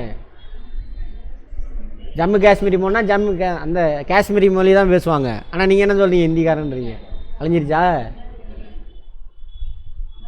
அப்புறம் இதையும் போட்டேன். இந்த மாதிரி நான் தமிழில் படித்ததுனால இந்த சப்ஜெக்ட்லாம் சயின்ஸு, சோசியல் சயின்ஸ், மேக்ஸ்லாம் நான் கொஞ்சம் சிந்தனை திறன் எனக்கு இருக்குது அப்படின்னு போட்டேன். ஒன்று இன்னொருத்தர் அப்போ சிபிஎஸ்சியில் மெட்ரிகுலேஷனில் படிக்கிறலாம் முட்டாளுன்றீங்களா அப்படின்னா, ஆமாம் முட்டாள்களை தான் உருவாக்கி கொண்டிருக்கிறீர்கள் தான் போட்டேன். அந்த மாதிரி இப்படி தான் நம்மளை கெடுத்து வச்சுட்டானுங்க அந்த சர்டிஃபிகேட். சரி, ப்ரொவிஷனல் இந்த கேட்டிங்களா அந்த வார்த்தை, டெம்பரவரியாக ஒதுக்குறது. தமிழில் புரிஞ்சுருந்தால் முடிஞ்சு போச்சு. தற்காலிகமாக ஒதுக்கியிருப்பாங்க பட்ஜெட்டில், அதை இன்க்ரீஸ் பண்ணலாம் குறைக்கலாம். புரிஞ்சதா? அது ப்ரொவிஷனல், தற்காலிகமாக ஒழுக்கிறது. எதுக்கு சொல்கிறேன்னு சொல்லுங்கள், தாய்மொழியோட முக்கியத்துவத்துக்காக சொல்கிறேன். அடுத்து எஸ்டிமேட்டட், இத்தனை கோடி ரூபா ஆகுங்க இந்த ப்ராஜெக்ட்டுக்கு, இத்தனை கோடி ரூபா ஆகுங்க அப்படின்னா எஸ்டிமேட்டட். எஸ்டிமேட்டட் பட்ஜெட் தான் இப்போ நீங்கள் போடுறதெல்லாம். இப்போ இந்த 100 கிலோமீட்டருக்கு சாலை போட போகிறோம், ஒரு 1000 கோடி ரூபா ஆகும் அப்படிங்கிறது எஸ்டிமேட்டட். ஆக்சுவல் பட்ஜெட் எப்போ சார் தெரியும்? நான் எல்லாம் செலவெல்லாம் பண்ணி முடிக்கிறாங்களா, அடுத்த வருஷம் முடிஞ்சவொன்னே வரும். அப்போ நாங்கள் இவ்வளோ எஸ்டிமேஷன் போட்டிருந்தோம், இவ்வளோ ரூபா செலவாச்சு. மார்ச் மாதம் முடிஞ்சு இப்போ போட்டிருக்கிறது அடுத்த வருஷத்துக்கான பட்ஜெட்டு. போன வருஷம் போட்டிருப்பாங்களா பட்ஜெட்டு, இன்றைக்கி வரைக்கும் அது எஸ்டிமேட்டடாக இருக்கும். மார்ச் 31 முடிஞ்சவொன்னே எல்லாமே கால்குலேஷன் பண்ணி ஒரிஜினல் கொண்டு வருவாங்க. போன வருஷத்துக்கான வரவு செலவு இதாங்க. புரிஞ்சதா? அதான் வந்து என்னது ஆக்சுவல். வார்த்தையில் அர்த்தம் இருக்குது பாருங்கள், ஆக்சுவல், எஸ்டிமேட்டட். நான் ஏதாவது புக் எடுத்து படித்தேன்ப்போ வார்த்தை அர்த்தம் புரிஞ்சது, அதை வச்சு எக்ஸ்பிளைன் பண்ணுறேன். இப்போ வார்த்தையை அர்த்தத்தை புரிஞ்சுக்கங்க, வேலை முடிஞ்சு போச்சு. ஓகேவா? ரைட். வேறு அவ்வளோதான். இன்னும் ஒரே நிமிஷம், இன்னும் ஒன்று இதை கேட்பாங்க, அதிகமான வருவாய் எதுலேருந்து வருது அப்படின்ட்டு பிரித்து. ஜிஎஸ்டி எத்தனை பர்சன்டேஜ்? இன்கம் டேக்ஸ் தான் அதிகம் இருக்கிறதுலே. இதில் personal income tax, corporate income tax அதான் 22%. அடுத்து ரெண்டாவது இடத்துல யார் இருக்கா? 24. யார்? பாரோயிங்ஸ், அதை விட்டுருங்க, அது தான் 24%. டேக்ஸில் இது வந்துட்டு பாரோயிங்ஸ், அதர் லைபிலிட்டிஸ் 24%. கடன் வாங்கிறது இதெல்லாம். அப்புறம் வேறு ரெண்டாவது இடத்துல யார் இருக்காங்க? இவர் ஃபஸ்ட்டு, ரெண்டாவது இடம் ஜிஎஸ்டி தான் 18%. கார்ப்பரேஷன் டேக்ஸ், அது எதை கார்ப்பரேட் கம்பெனி அந்த மாதிரி அவங்க கட்டுறானுங்கன்னு வச்சுக்கோங்க, 3வது இடத்துல. அப்புறம் யூனியன் எக்ஸைஸ் டியூட்டி, ஒரு சில பொருளுக்கு எக்ஸைஸ் டியூட்டி இருக்குது, இன்னும் இருக்குது. அதில் எவ்வளவு? 5%. கஸ்டம் டியூட்டி எவ்வளோ? வெறும் 4%. அப்போ டேக்ஸ்லேயே எது அதிகமாக கிடைக்கிது, எதில் நிறையா வருது நமக்கு? இன்கம் டேக்ஸ் தான் அதிகம். ரெண்டாவது இடம் ஜிஎஸ்டி, 3வது இடம் இது கார்ப்பரேஷன் டேக்ஸ், 4வது அது விடமா டேக்ஸ் மட்டும் சொல்கிறேம்மா. இதே கடன் வாங்கினது 24%. நான் டேக்ஸ் ரெசிட்ஸ், அதாவது இன்ட்ரெஸ்ட் வாங்கினது, இன்வெஸ்ட்மெண்ட் பண்ணியிருப்பான், அதில் ப்ராஃபிட் கிடச்சது, அதெல்லாம் எவ்வளவு? நான் டேக்ஸ் ரெசிட், அது 9%. நான் டெட் கேபிட்டல் ரெசிட்ஸ், நான் டெட் கேபிட்டல்னால் கடன் அல்லாத மூலதன வரவு. முதல் இது போட்டதை என்ன பண்ணியிருப்பான்? திரும்ப பெற்றிருப்பான். கடன் கொடுத்தது திரும்ப வாங்கியிருப்பான், அது சம்திங். அவ்வளோ, இதை பார்த்துக்கோங்க சரியா? ஆர்டரில் கேட்பாங்க. அதேமாதிரி எக்ஸ்பெண்டிச்சர், எதுக்கு அதிகமாக செலவு பண்ணுறாங்க? எதுக்கு அதிகமாக செலவு பண்ணுறாங்க? பாதுகாப்புத்துறை தான், டிஃபென்ஸுக்கு தான். எத்தனை பர்சன்டேஜ்? 26%. ரெண்டாவது ஆள் யார்? Rural development. 3வது உள்துறை. பார்த்துருப்போமே, டிஃபென்ஸில் யார் யார் வருவாங்க? பாதுகாப்புத்துறை இருக்குல்லையே, அதுக்கு. உள்துறையில் போலீஸ்லாம் இருப்பாங்க, அவங்களுக்கு அந்த அமைச்சர்லேருந்து கடைநிலை ஊழியர் வரைக்கும் அவங்களுக்கு ஆகிற செலவு. அடுத்து அக்ரிகல்ச்சர், அதுக்கான ரூரல் டெவலப்மெண்ட்டுங்கிற ஜென்ரலாக எல்லாமே. அதில் ஸ்பெசிஃபிக்காக விவசாயத்துக்கு மட்டும் செலவு பண்ணுறது 9.3. எஜுகேஷனுக்கு வெறும் 7% தான் கொடுக்குறானுங்க.